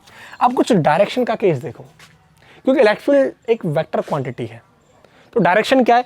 अगर इस पॉइंट पर जो इलेक्ट्रिक फील्ड है, इस पॉइंट पर, उसकी डायरेक्शन किधर की तरफ होगी? देखो ये पॉजिटिव चार्ज है और ये नेगेटिव चार्ज है, और इलेक्ट्रिक फील्ड लाइन किधर से किधर जाती है? पॉजिटिव से नेगेटिव की तरफ।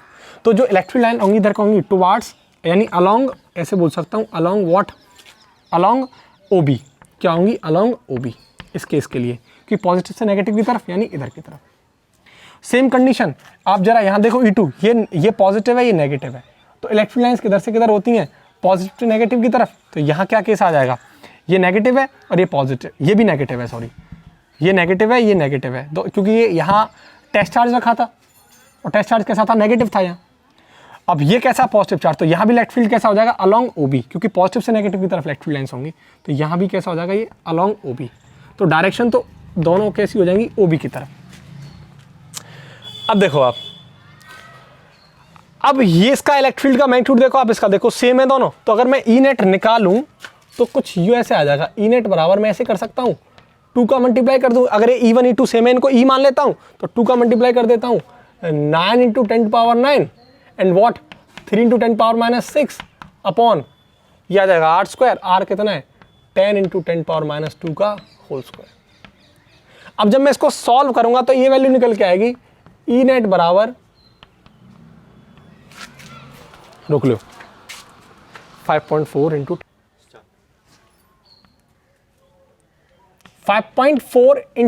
10⁻6 न्यूटन पर कूलम। डायरेक्शन क्या हो जाएगी E नेट की? Along what? OB, क्योंकि इलेक्ट्रिक लाइन की डायरेक्शन कहाँ से होगी? प्लस से माइनस की तरफ। तो ये नेगेटिव चार्ज है, पॉजिटिव चार्ज है, और इस मिड पॉइंट पर निकालना था E नेट, तो कहाँ से होगी? प्लस से माइनस की तरफ, तो अलोंग OB। तो ये आ गया आपका E नेट। तो यानी फर्स्ट क्वेश्चन क्लियर है, ए पार्ट इसका। अब देखो इसका बी पार्ट। बी पार्ट क्या बोल रहा है? If a negative test charge of magnitude 1.5 × 10⁻⁹ coulomb is placed at this point, तो ये कितना फोर्स एक्सपीरियंस करेगा? तो देखो force experience by test charge, तो वो कितना हो जाएगा? F बराबर व्हाट? QE। और टेस्ट चार्ज की वैल्यू कितना दे रखा है? इसका मैग्नीट्यूड कितना दे रखा है? 1.5 × 10⁻�9। और E नेट कितना निकल के आ गया इसमें, इस पर मिड पॉइंट पर? वो निकल के आ गया 5.4 × 10⁻6। तो ये इसको जब मैं सॉल्व करूंगा तो इसकी वैल्यू निकल के आएगी 8.1 × 10⁻³ न्यूटन। रोक लियो, this force is direct along the OA। -3 -6 गलत है वो। E नेट आ जाएगा 5.4 × 10⁻, ये तो नहीं है का, भूल लूँ बार बार, हाँ 10⁻6।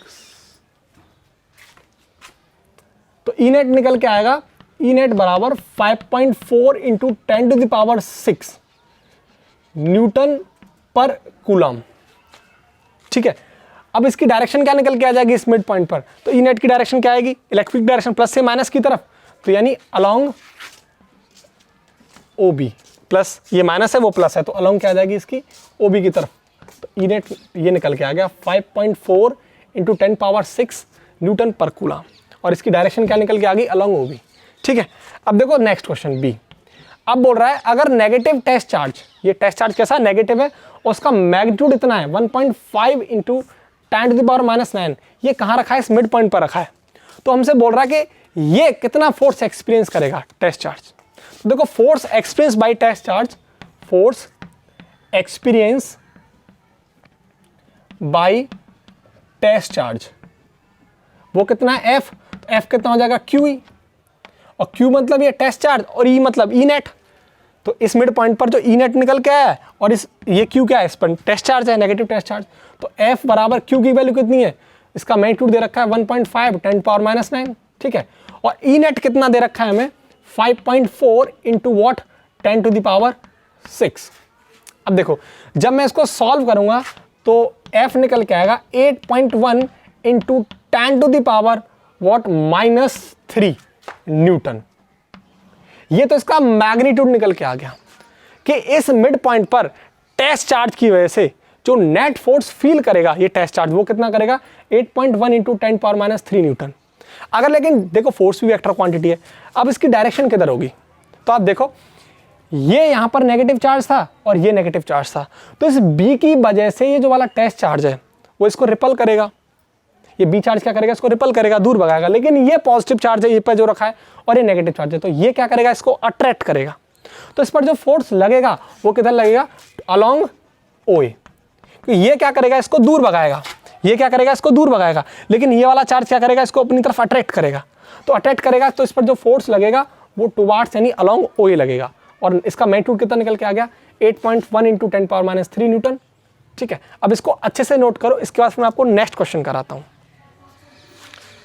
अब देखो question 1.9, a system of 2 charges QA equals to 2.5 into 10⁻⁷ coulomb and QB equals to -2.5 into 10⁻⁷ coulomb located at a point A।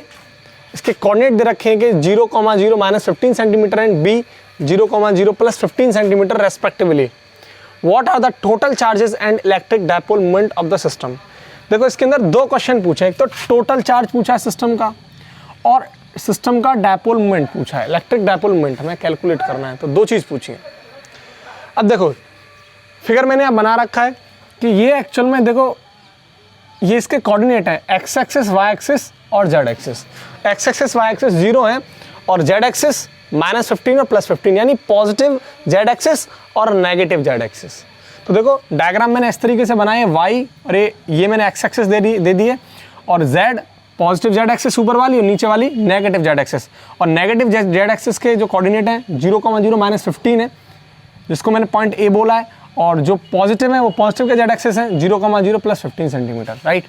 अब देखो B पे जो चार्ज दे रखा है वो कितना है -2.5 इंटू 10⁻⁷ कूलम, और A पे जो चार्ज है वो कितना है 2.5 इंटू 10⁻⁷ कूलम।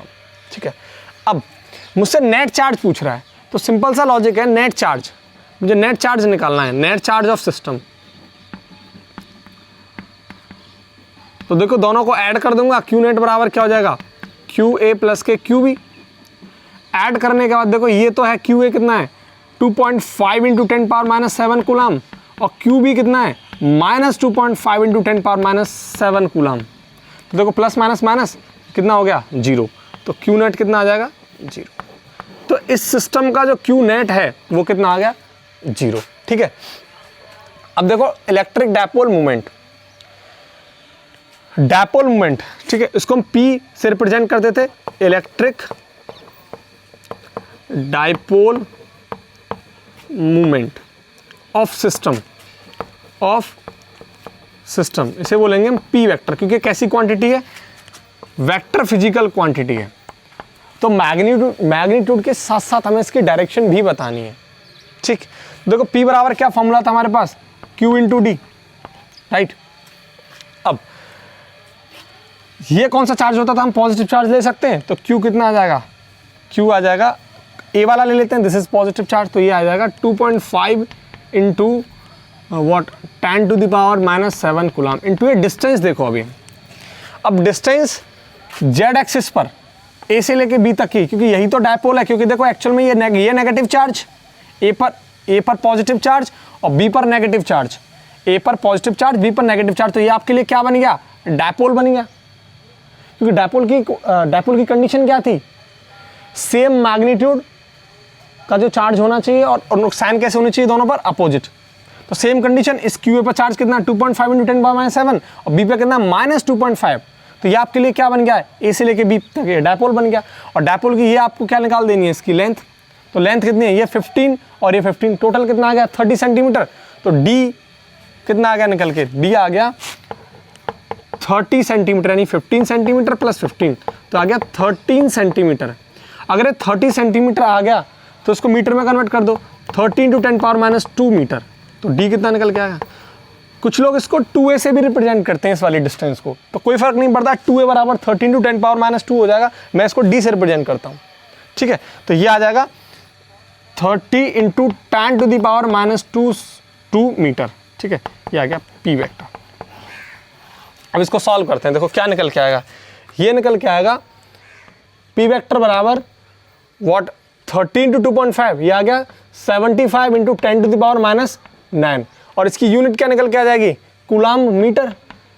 ठीक है, इसको आगे सॉल्व कर दो, ये आ जाएगा 7.5 into 10 power minus 8 coulomb metre. ये आ गया पी वेक्टर का मैग्नीट्यूड निकल के, क्योंकि ये कैसी क्वांटिटी है, वेक्टर फिजिकल क्वांटिटी है। अगर वेक्टर फिजिकल क्वांटिटी तो इसकी डायरेक्शन किधर से किधर होगी। तो हमने पढ़ा था कि जो डायपोल मोमेंट की जो डायरेक्शन होती है वो नेगेटिव से पॉजिटिव चार्ज की तरफ होती है। और देखो नेगेटिव चार्ज कौन सा है, ये रहा बी, और पॉजिटिव चार्ज कौन सा है, तो डायरेक्शन कहाँ से होगी, पॉजिटिव जेड एक्सिस से नेगेटिव जेड एक्सिस की तरफ। तो यानी मैं बोल सकता हूँ इसकी डायरेक्शन क्या होगी, अलोंग नेगेटिव या अलोंग नेगेटिव जेड एक्सिस।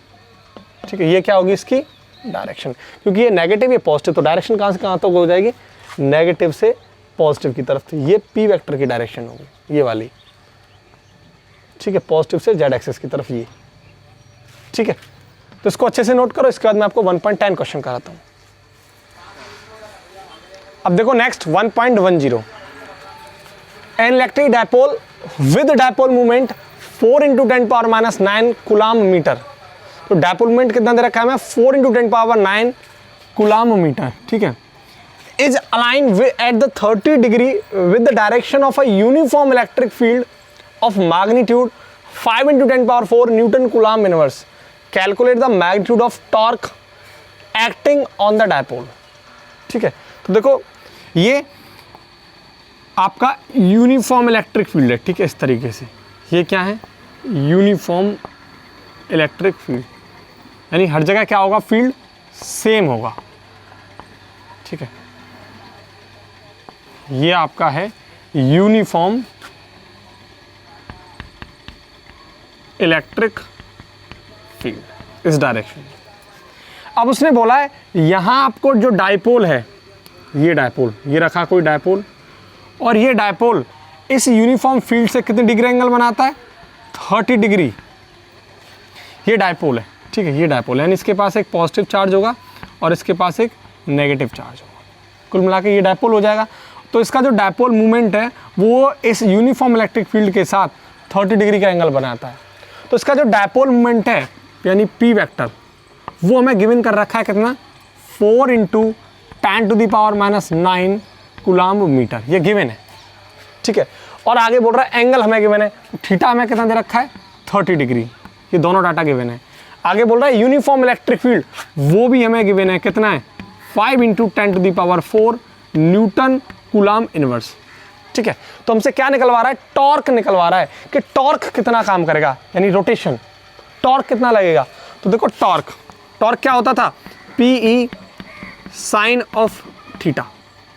तो एक्चुअली पी की वैल्यू कितनी है, यहाँ से वैल्यू पुट कर दो, 4 into 10 to the power minus 9, E कितना है, 5 इंटू 10 टू द पावर 4, और साइन थीटा यानी साइन 30 डिग्री।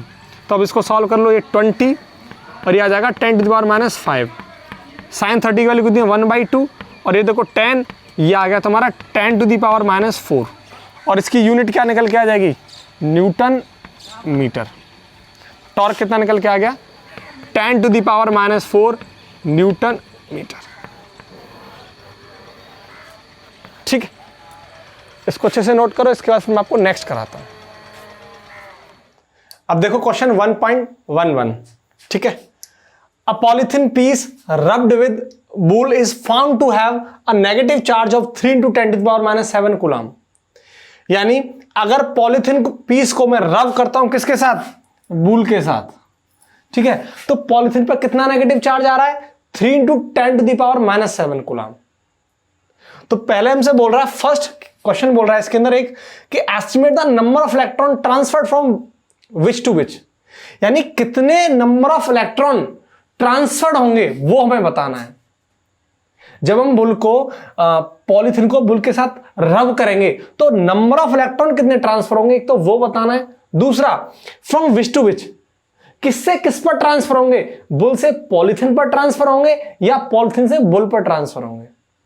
और सेकंड बोल रहा है हमसे, is there transfer of mass from wool to polythene, क्या बुल से पॉलीथीन पर मास ट्रांसफर होगा। ठीक है, तो देखो फर्स्ट क्वेश्चन का आंसर, सॉल्यूशन फर्स्ट। तो जब पॉलीथीन को हम रब कर रहे हैं बुल पर, तो पॉलीथीन पर कितना नेगेटिव चार्ज आ रहा है, वो आ रहा है व्हाट, नेगेटिव का 3 × 10⁻⁷ कूलम किस पर आ रहा है? ये आ रहा है पॉलीथिन पर, ऑन पॉलीथिन। ठीक है, अगर पॉलीथिन पर नेगेटिव चार्ज आ रहा है तो इसका मीनिंग क्या है? इसका मीनिंग ये है कि जो इलेक्ट्रॉन ट्रांसफर हुआ है वो बुल से पॉलीथिन पर हुआ है। यानी देखो, ये मेरे पास पॉलीथिन है और ये मेरे पास बुल है। ठीक है, ये पॉलीथिन है। ठीक है, दिस इज पॉलीथिन और दिस इज बुल, ये बुल है। ठीक, अगर इसके पास नेगेटिव चार्ज आया है तो इसका मीनिंग क्या है? इसका मीनिंग ये है कि इस बॉडी से इलेक्ट्रॉन इस बॉडी पर ट्रांसफर हुए, यानी बुल से कहां ट्रांसफर हुए? पॉलीथिन पर। अगर इस पर इलेक्ट्रॉन ट्रांसफर हुए तो इस पर इलेक्ट्रॉन की एक्सेस हो गई और यहां इलेक्ट्रॉन की कमी हो गई है, और बुल पर क्या कैसा चार्ज आ गया? Positive charge. तो ये बात तो क्लियर है कि इलेक्ट्रॉन कहां से कहां ट्रांसफर होंगे? बुल से पॉलीथिन पर। तो फ्रॉम विच टू विच का आंसर क्या है कि electron transfer from wool to polythene. ठीक है, तो यस, या मैं लिख सकता हूं yes, electron are transferred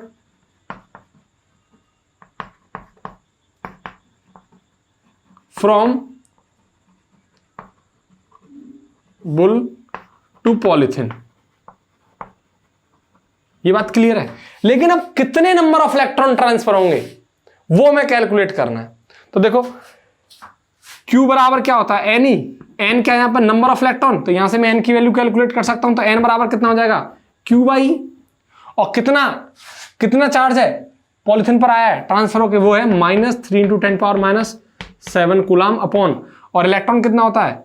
1.6 10⁻⁹ coulomb. जब मैं इसको सॉल्व करूंगा तो सॉल्व करने के बाद ये वैल्यू आएगी 1.875 × 10⁻12।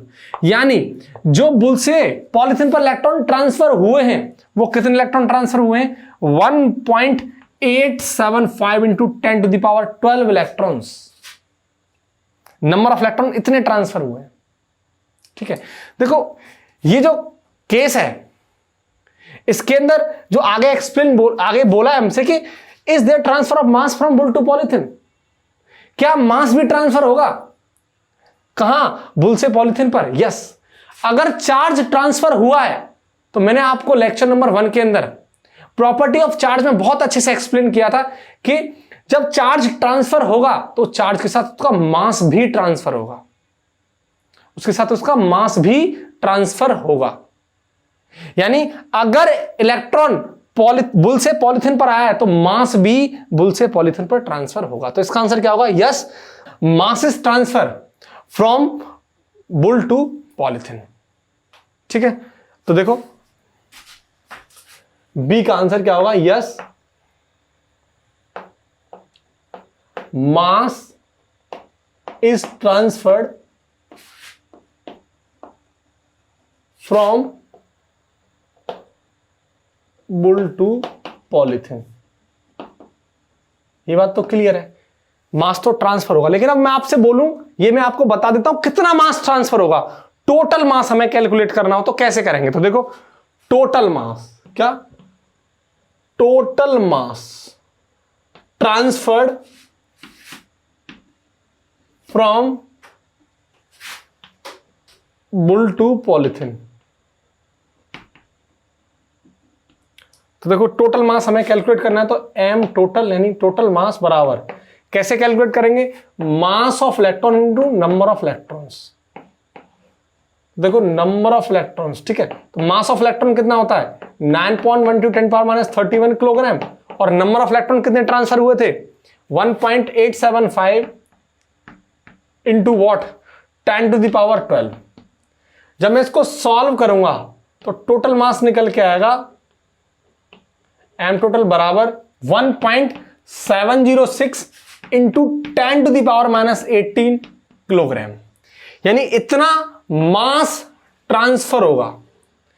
ये जो नंबर ऑफ इलेक्ट्रॉन ट्रांसफर हुए ना 1.875 इंटू 10⁻12, इन पर टोटल मास कितना ट्रांसफर होगा? इतना 1.706 इंटू 10⁻18 किलोग्राम। ठीक है, अब आप इसको अच्छे से नोट करो। इसके बाद मैं आपको 1.12 क्वेश्चन कराता हूं। अब देखो question 1.12। Two insulated charge copper sphere A and B having their centers separated by a distance of 50 centimeter ठीक है, देखो हमें कोई दो स्फीयर दे रखे हैं, एक स्फीयर ये है, ठीक है, और एक स्फीयर ये है, ठीक है, और बोल रहा है वो दोनों सेंटर से 50 सेंटीमीटर की डिस्टेंस पर सेपरेट है, यानी 50 सेंटीमीटर पर, ये क्या है 50 सेंटीमीटर पर वो सेपरेट है अपने सेंटर से। तो ये स्फीयर क्या है ए और ये क्या है बी स्फीयर, ठीक है। आगे बोल रहा है what is the mutual force of attraction electrostatic repulsion if the charge on each is 6.5 into 10 power minus 7 coulomb, यानी इस पर अगर चार्ज और इस पर चार्ज दोनों पर क्या है सेम है, तो मैं ऐसा बोलूं क्यू ए बराबर क्यू बी कितना दे रखा है 6.5 into 10 to the power minus 7 coulomb. इस पर चार्ज मान लिया मैंने क्यू ए और इस पर क्या मान लिया मैंने क्यू बी, और दोनों पर क्या दे रखा है सेम। आगे बोल रहा है हमसे the radii of A and B are negligible as compare to the distance of the separation, यानी जो सेपरेशन है ना 50 सेंटीमीटर, इसके कंपेरिजन में इसकी रेडियस क्या है बहुत नेग्लिजिबल है स्फीयर्स की। तो हमें इलेक्ट्रोस्टैटिक फोर्स निकालना है, रिपल्सिव फोर्स।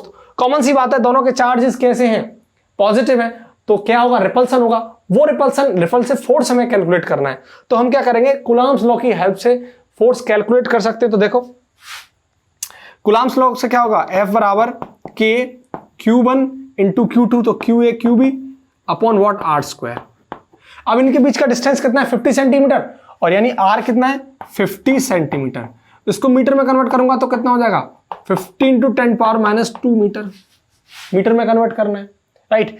अब देखो आप K की वैल्यू कितनी है 9 इंटू 10 पावर 9, Q1 Q2 ये क्या हो जाएगा 6.5 into what 10 to the power minus 7 का होल स्क्वायर कर सकता हूं, अपॉन R स्क्वायर कितना है 50 into 10 to the power minus 2 का होल स्क्वायर। ये आ गया फोर्स। अब जब मैं इसको सॉल्व करूंगा तो ये वैल्यू निकल के आएगी F बराबर 1.521 into 10 to the power minus 2 newton. इतना फोर्स रिपल्सिव फोर्स कितना आएगा इतना, ठीक है 1.521 इंटू 10 पावर माइनस 2 न्यूटन, ठीक है। ये तो हो गया आपका फर्स्ट। अब सेकंड बार बोला है इसने कि what is the force of repulsive if each sphere charge double, यानी अगर दोनों स्फीयर का चार्ज कैसा हो जाए डबल हो जाए, the above amount and the distance between them is half, और इनके बीच की जो डिस्टेंस है ना ये सेंटर से, दोनों सेंटर से ये हाफ हो जाए, तब हमें रिपल्सिव फोर्स कैलकुलेट करना है। तो देखो तो बी के अंदर हमसे बोला है अगर दोनों का चार्ज कैसा हो जाए डबल, तो मैं बोल सकता हूं क्यू ए बराबर क्यू बी, तो 2 का मल्टीप्लाई कर दूं तो कितने से 6.5 into 10 to the power minus 7, तो उसको मैं सॉल्व करूंगा तो कितना आ जाएगा 13 इंटू 10 पावर माइनस 7 कूलम, और यानी इसको मैं बोल सकता हूं 1.3 इंटू 10 पावर माइनस 6 कूलम। तो दोनों पर चार्ज कितना निकल के आ गया क्यू ए बराबर क्यू बी कितना आ गया 1.3 इंटू 10 पावर माइनस 6। आगे और बोल रहा है कि अगर डिस्टेंस क्या हो जाए हाफ, 50 सेंटीमीटर का हाफ क्या होगा 25 सेंटीमीटर, और इसको मीटर में कन्वर्ट करूंगा तो कितना हो जाएगा 25 इंटू 10 पावर माइनस 2 मीटर। ये आपका क्या निकल के आ गया R। अब मुझे फोर्स निकालना है रिपल्सिव फोर्स, तो कूलम्ब्स लॉ की हेल्प से क्या निकाल सकता हूं F बराबर K Q1 into Q2 upon what R square. तो देखो K की वैल्यू कितनी है 9 इंटू 10 पावर 9, और QA कितना हो जाएगा 1.3 into 10 to the power minus 6 का whole square upon R square कितना है 25 into 10 to the power minus 2 का होल स्क्वायर, ठीक है। जब मैं इसको सॉल्व करूंगा तो ये वैल्यू निकल के आएगी F बराबर 0.243 न्यूटन।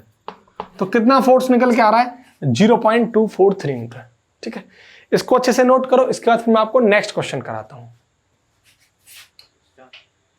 अब देखो क्वेश्चन 1.13, ठीक है। तो suppose the sphere A and be in exercise is 1.12 have identical size. तो अभी मैंने आपको जो जस्ट क्वेश्चन कराया एक्सरसाइज का 1.12, तो ये बोल रहा है वही स्फीयर्स यहां दे रखे हैं जो कि सेम साइज के हैं और उन पर चार्ज भी कैसा है सेम।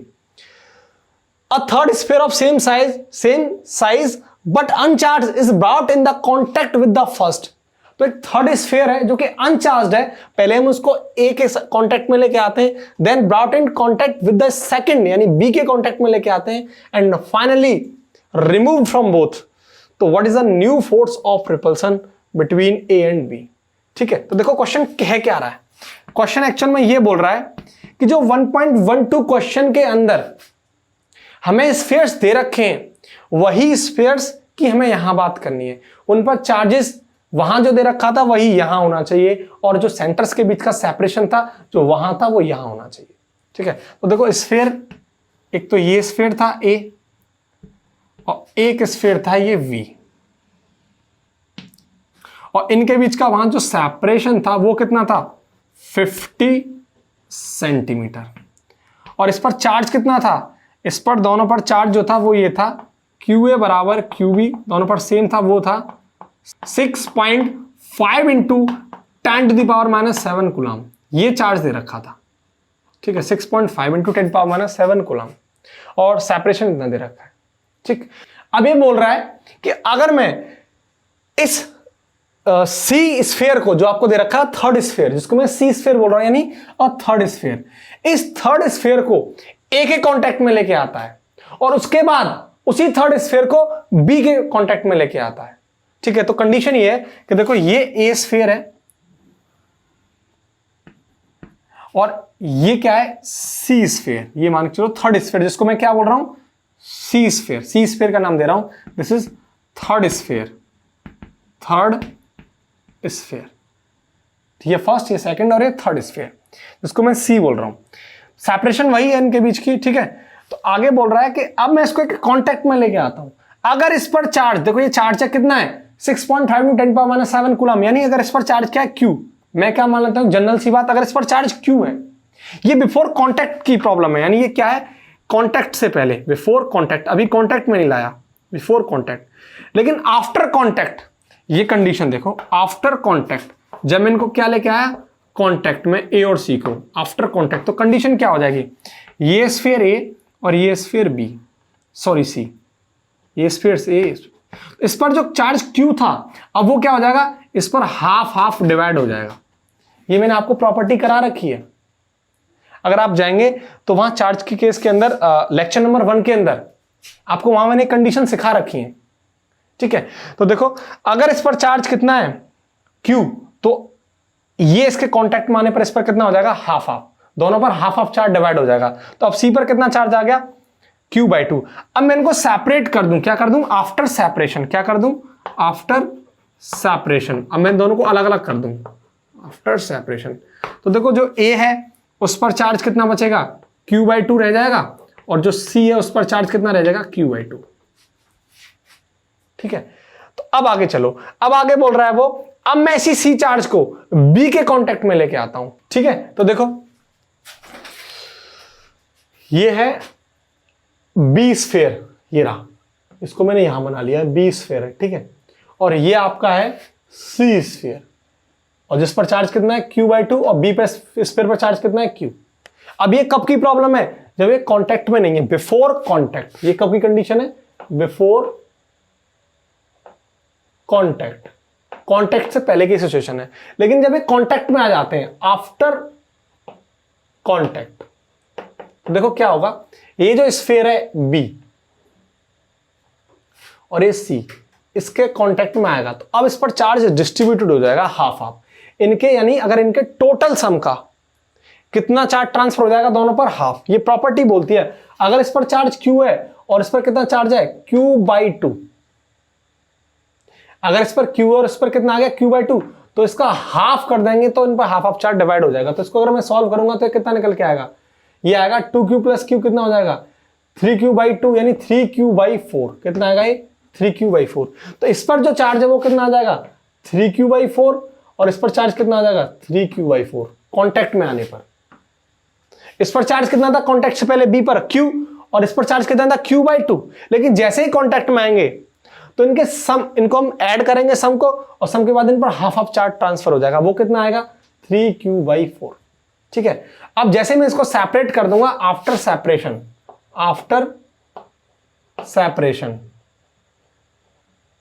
क्या होगा, A पर चार्ज कितना बचेगा 3Q/4 रह जाएगा, और C पर चार्ज कितना रह जाएगा वही 3Q/4, ये C है। ठीक है, अब हमें क्या निकालना है, अब बोल रहा है what is the new force of repulsion, अब कितना फोर्स होगा। तो अब देखो मुझे चार्ज मिल गए, इसका मिल गया और इसका मिल गया, तो मुझे क्या निकलवा रहा है, मुझे निकलवा रहा है फोर्स निकलवा रहा है ए और बी के बीच में। तो देखो ए पर कितना है, now new force, new repulsive force, new repulsive force. A पे कितना चार्ज है q/2 और बी पे कितना चार्ज है 3q/4, क्योंकि जो हमें फोर्स निकालना है वो ए और बी के बीच में तो निकालना है, यानी ए स्फीयर और बी स्फीयर की वजह से। तो देखो F बराबर कितना हो जाएगा k qa qb upon what r²। तो देखो k कितना हो जाएगा 9 × 10⁻⁹ और qa कितना है, a पे कितना चार्ज है q/2, ठीक है, और देखो b पे कितना चार्ज आ गया 3q/4 अपॉन r², मतलब इनके बीच का सेपरेशन कितना था 50 सेंटीमीटर। अब सेंटीमीटर को मीटर में कन्वर्ट करेंगे तो कितना हो जाएगा 50 × 10⁻², तो 10⁻² का होल स्क्वायर। जब मैं इसको सॉल्व करूंगा तो ये जो वैल्यू निकल के आएगी वो आएगी F बराबर 5.703 × 10⁻³ न्यूटन। ये सॉल्व करने के बाद इतना रिपल्सिव फोर्स निकल के आएगा 5.703 × 10⁻³। ठीक है, अब आप इसको अच्छे से नोट करो, इसके बाद मैं आपको फिर नेक्स्ट 1.14 क्वेश्चन कराता हूं। अब देखो क्वेश्चन 1.14, फिगर 1.33, ये फिगर है 1.13 एनसीईआरटी का। shows the track of 3 charged particle in uniform electrostatic field. Give the sign of the 3 charges. Which particle has the highest charge to mass ratio? आपको ये charge particle दे रखे हैं 3, 1, 2 और 3, और 2 plate है, ये माइनस और ये पॉजिटिव प्लेट है, और यूनिफॉर्म फील्ड है इसके अंदर। कैसा है, यूनिफॉर्म फील्ड के अंदर से चार्ज पार्टिकल पास हो रहे हैं। ठीक है, डायरेक्शंस आपको गिवन है। तो हमसे क्या बोल रहा है कि इंपॉर्टेंट बात कि चार्ज मास रेशियो हाई, मतलब किसका सबसे ज्यादा हाई चार्ज मास रेशियो होगा, फर्स्ट वाले पार्टिकल का है, सेकंड पार्टिकल है, थर्ड पार्टिकल का। तो आपने अगर मेरा लेक्चर देखा हो, lecture number 10 electric charge and field का लेक्चर नंबर 10 देखा होगा, वहां मैंने बहुत अच्छे से इसको एक्सप्लेन कर रखा है, चार्ज मास रेशियो को ड्राइव भी किया है, और बहुत इसके अलावा और भी नंबर ऑफ क्वेश्चंस वहां बहुत अच्छे से कराए हैं, सीबीएसई के लिए, आईआईटी जेईई नीट के लिए।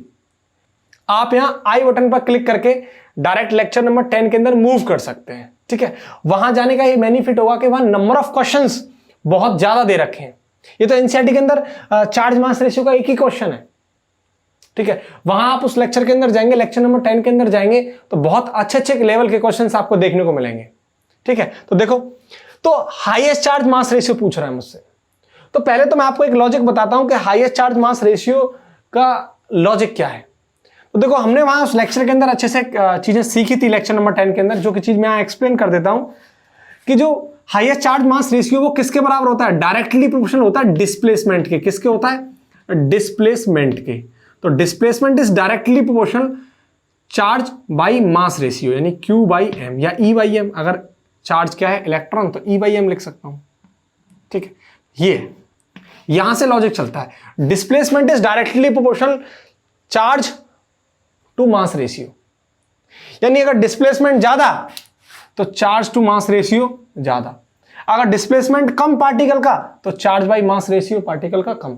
ये लॉजिक, अगर ये लॉजिक हमें आ गया तो हम easily charge by mass ratio के कॉन्सेप्ट को सीख सकते हैं। तो पहले देखो, ये पॉजिटिव प्लेट है, ये नेगेटिव प्लेट है।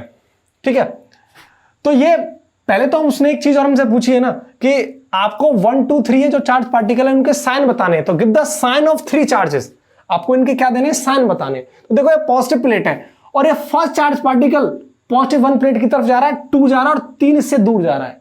इसका मीनिंग ये है कि ये इससे अपोजिट चार्ज है, क्योंकि अपोजिट चार्ज ही तो अट्रैक्ट करते हैं। अगर ये प्लस है तो ये कैसे होंगे माइनस। तो ये तो बात क्लियर हो चुकी कि ये जो फर्स्ट है ये कैसा होगा नेगेटिव, और ये कैसा होगा नेगेटिव, और थर्ड इससे दूर जा रहा है, रिपेल कर रहा है, तो ये कैसा होगा positive.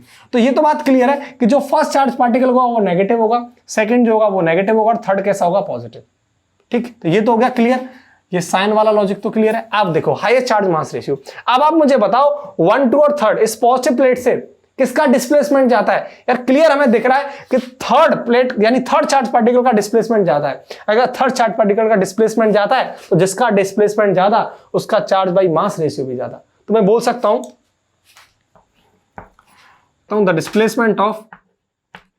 The displacement of third charge particle is maximum. So the charge mass ratio is maximum of third charge particle. ये बात क्लियर है? तो थर्ड चार्ज पार्टिकल का क्या होगा? डिस्प्लेसमेंट ज्यादा होगा। अगर डिस्प्लेसमेंट ज्यादा होगा तो उसका चार्ज बाई मास रेशियो भी ज्यादा होगा। ठीक है, तो इसको आप अच्छे से नोट करो। इसके बाद मैं आपको नेक्स्ट 1.15 क्वेश्चन कराता हूं। अब देखो question 1.15, consider a uniform electric field E बराबर 3 × 10³ आई कैप न्यूटन पर कूलाम। ठीक है, तो आपको यहाँ दो क्वेश्चन दे रखे हैं इसके। फर्स्ट है what is the flux of this field through a square of 10 centimetre on a side whose plane is parallel to the YZ plane. तो पहले देखो फर्स्ट को सॉल्व करते हैं। तो सॉल्यूशन फर्स्ट क्या बोल रहा है, आपको फ्लक्स निकालना है। जो इलेक्ट्रिक फील्ड दे रखा है वो कैसा यूनिफॉर्म इलेक्ट्रिक फील्ड है, किसी स्क्वायर से के पास हो रहा है। देखो एक स्क्वायर है, ये एक स्क्वायर है इस तरीके से। ठीक, और स्क्वायर की जो साइड है वो क्या दे रखी है, 10 सेंटीमीटर। क्या दे रखी है, 10 सेंटीमीटर। तो ये जो साइड है वो कितनी है स्क्वायर की, 10 सेंटीमीटर। और फील्ड कैसा है, यूनिफॉर्म है। और आई कैप का मीनिंग क्या है कि जो फील्ड है वो एक्स एक्सिस डायरेक्शन में। तो फील्ड देखो इस तरीके से, यूनिफॉर्म फील्ड की डायरेक्शन क्या है, ये है।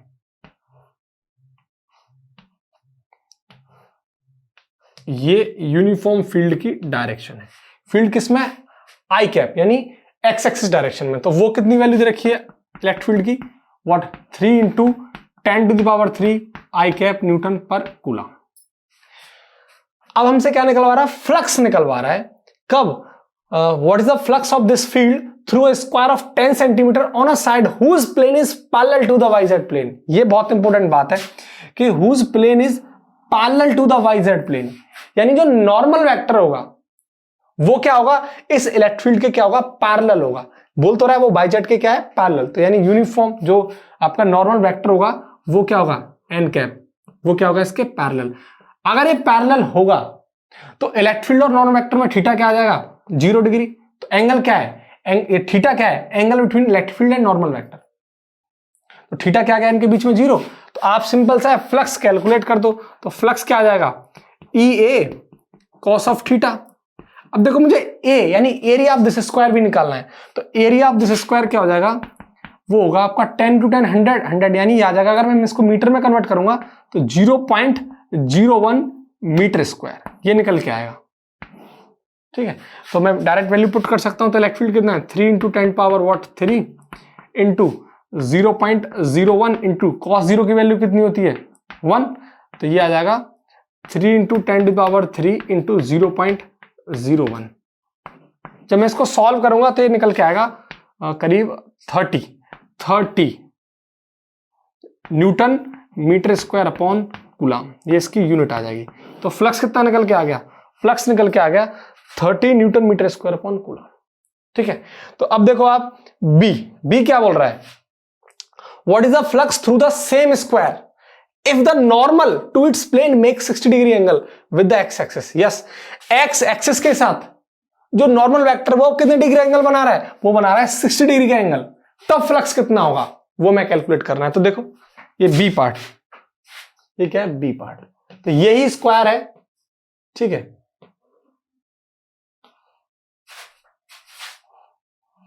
सेम साइड उसकी दे रखी है 10 सेंटीमीटर इसकी। ठीक है, और ये यूनिफॉर्म फील्ड था एक्स एक्सिस डायरेक्शन में। तो इलेक्ट्रिक फील्ड तो एक्स एक्सिस डायरेक्शन में। तो बोल रहा है कि जो एन कैप है यानी नॉर्मल वेक्टर है वो किस डायरेक्शन में, एक्स एक्सिस डायरेक्शन में कितने डिग्री एंगल बना रहा है, 60 डिग्री का एंगल बना रहा है। ठीक है, तो normal to its plane makes a 60 degree angle with the x axis. तो 60 डिग्री एंगल का मीनिंग हो गया ये इलेक्ट्रिक फील्ड है तो ये 60 डिग्री का एंगल बना रहा है इस तरीके से। ये क्या है, एन कैप। कितने डिग्री का एंगल बना रहा है, 60 का 60। तो 60 डिग्री एंगल इलेक्ट्रिक फील्ड और नॉर्मल कैप के नॉर्मल वेक्टर के बीच में आ गया। तो सिंपल है, मैं फ्लक्स थ्रू क्यूब निकाल सकता हूं, तो वो कितना हो जाएगा EA cos ऑफ थीटा। तो इलेक्ट्रिक फील्ड हमें वैल्यू दे रखी है कितनी है 3 × 10⁻3 3 × 10⁻3, ठीक है। और एरिया कितना निकल के आ रहा है इसका 0.01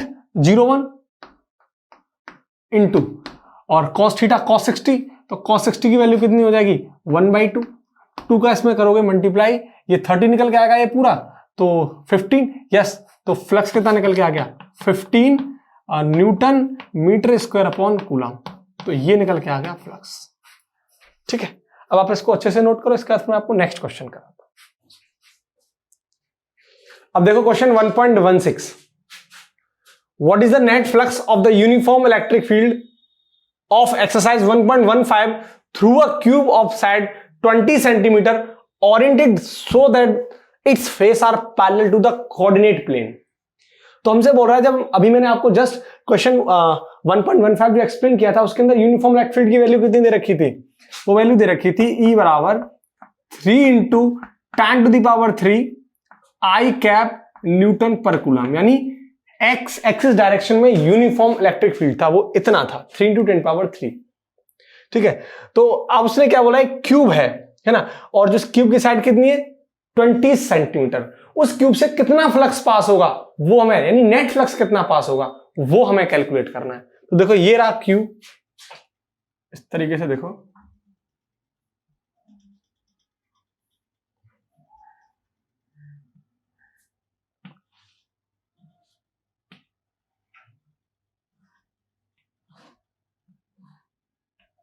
ठीक है, ये क्यूब है और ये आपके एक्स एक्सिस, वाई एक्सिस और जेड एक्सिस, और जो यूनिफॉर्म इलेक्ट्रिक फील्ड है वो एक्स एक्सिस डायरेक्शन में नहीं, आई कैप मतलब एक्स एक्सिस डायरेक्शन में इस तरीके से पास हो रहा है, इस तरीके से। ये क्या है, यूनिफॉर्म इलेक्ट्रिक फील्ड इस तरीके से पास हो रहा है, उसकी वैल्यू ये दे रखी है, और इसकी साइड कितनी दे रखी है 20 सेंटीमीटर, ये भी 20 है, ये 20 सेंटीमीटर है, और ये आपकी ये भी क्या है 20 सेंटीमीटर, ठीक है। तो मुझे क्या निकालना है, नेट फ्लक्स निकालना है। क्या निकालना है, फाई नेट। अब देखो, अगर आप देखें जो नेट फ्लक्स होगा, ठीक है, मैं एरिया वेक्टर की बात करूं यहां, तो इधर electric field lines area vector के क्या होगी, किसी भी क्यूब के सरफेस के क्या होगी, आउटवर्ड होगी, बाहर की तरफ होगी, यानी इस तरीके से आउटवर्ड, ये क्या हो जाएगा DA। तो अगर आप यहां देखें E और DA के बीच में कितना एंगल होगा, थीटा क्या होगा 0 डिग्री। अगर आप इस केस के लिए, यानी इस वाली सरफेस के लिए देखें, आप ये वाली ये तो इस सरफेस के लिए था, अगर आप इस वाली सरफेस से अगर फील्ड लाइंस पास होंगी तो एरिया वेक्टर किस डायरेक्शन में होगा, बाहर की तरफ। देखो 3D सरफेस है, 3D सरफेस के लिए एरिया वेक्टर इनवर्ड और आउटवर्ड दोनों तरफ हो सकता था, लेकिन आपको जूम क्या करना है, आउटवर्ड, ठीक है। तो ये क्या हो जाएगा, एरिया वेक्टर इस तरीके से बाहर हो जाएगा, यहां DA। अगर आप देखें इलेक्ट्रिक लाइंस इधर जा रही है, एरिया वेक्टर इधर की तरफ है, तो थीटा क्या हो जाएगा इसमें 180 डिग्री, यानी एरिया वेक्टर और इलेक्ट्रिक फील्ड के बीच में एंगल आ गया 180 डिग्री। अब देखो ये वाली सरफेसेस, ये वाली, अगर आप देखें इस सरफेस के एरिया वेक्टर कैसा होगा, परपेंडिकुलर आउटवर्ड, बाहर की तरफ, और इलेक्ट्रिक फील्ड लाइंस यूं है इस तरीके से, थीटा क्या हो जाएगा यहाँ 90 डिग्री। और सेम कहां होगा, यहां भी क्या होगा, बाहर की तरफ आउटवर्ड, तो ये आ जाएगा DA, और इलेक्ट्रिक फील्ड लाइंस इस तरीके से, तो थीटा क्या हो जाएगा यहाँ 90। तो कहने का मतलब है इस केस में फ्लक्स 0 होगा, इस केस में भी फ्लक्स 0 होगा। तो यहां जो नेट फ्लक्स होगा वो इस बाहर वाली सरफेस से और इस अंदर वाली सरफेस से, दोनों सरफेस से कैलकुलेट होगा, क्योंकि यहां थीटा 0, यहां थीटा 180, तो कुल मिला के यहां फ्लक्स कॉस की कुछ वैल्यू निकल के आएगी, लेकिन यहां कॉस की वैल्यू क्या आएगी 190 0 और कॉस 90 की वैल्यू 0। तो दैट मींस मैं कह सकता हूं जो नेट फ्लक्स होगा तो वो फाई नेट किसके बराबर होगा, फ्लक्स बाहर की तरफ आउटसाइड प्लस फ्लक्स इनसाइड, इधर से जो पास हो रहा है, अंदर से जो फ्लक्स पास हो रहा है, यहां से और यहां से। अब देखो आउटसाइड के लिए मैं क्या फॉर्मूला यूज करूंगा फ्लक्स का, integration E dot D A, ये आउटसाइड के लिए है, डॉट को हटा के डायरेक्ट क्या लिख देता हूं, cos of theta. Same condition यहां, E D A cos of theta, ठीक है। ये कहां है, इनसाइड के लिए। अब इनसाइड के लिए अगर आप देखें थीटा कितना है 180 डिग्री, यहां थीटा की वैल्यू क्या पुट कर दूंगा मैं 180 डिग्री, और यहां थीटा की वैल्यू क्या पुट कर दूंगा 0 डिग्री यहां, ठीक है। तो cos 0 की वैल्यू क्या हो जाएगी 1, और cos 180 की वैल्यू कितनी हो जाएगी -1। तो ये वैल्यू कुछ इस तरीके से आ जाएगी, इंटीग्रेशन ई डी ए, इसकी वैल्यू 1 प्लस ई डी ए, इसकी वैल्यू क्या आ जाएगी -1। ये आउटसाइड और ये इनसाइड, ठीक है। ये आ गया फाइनेट। अब देखो इसको सॉल्व करते हैं। फाइनेट बराबर,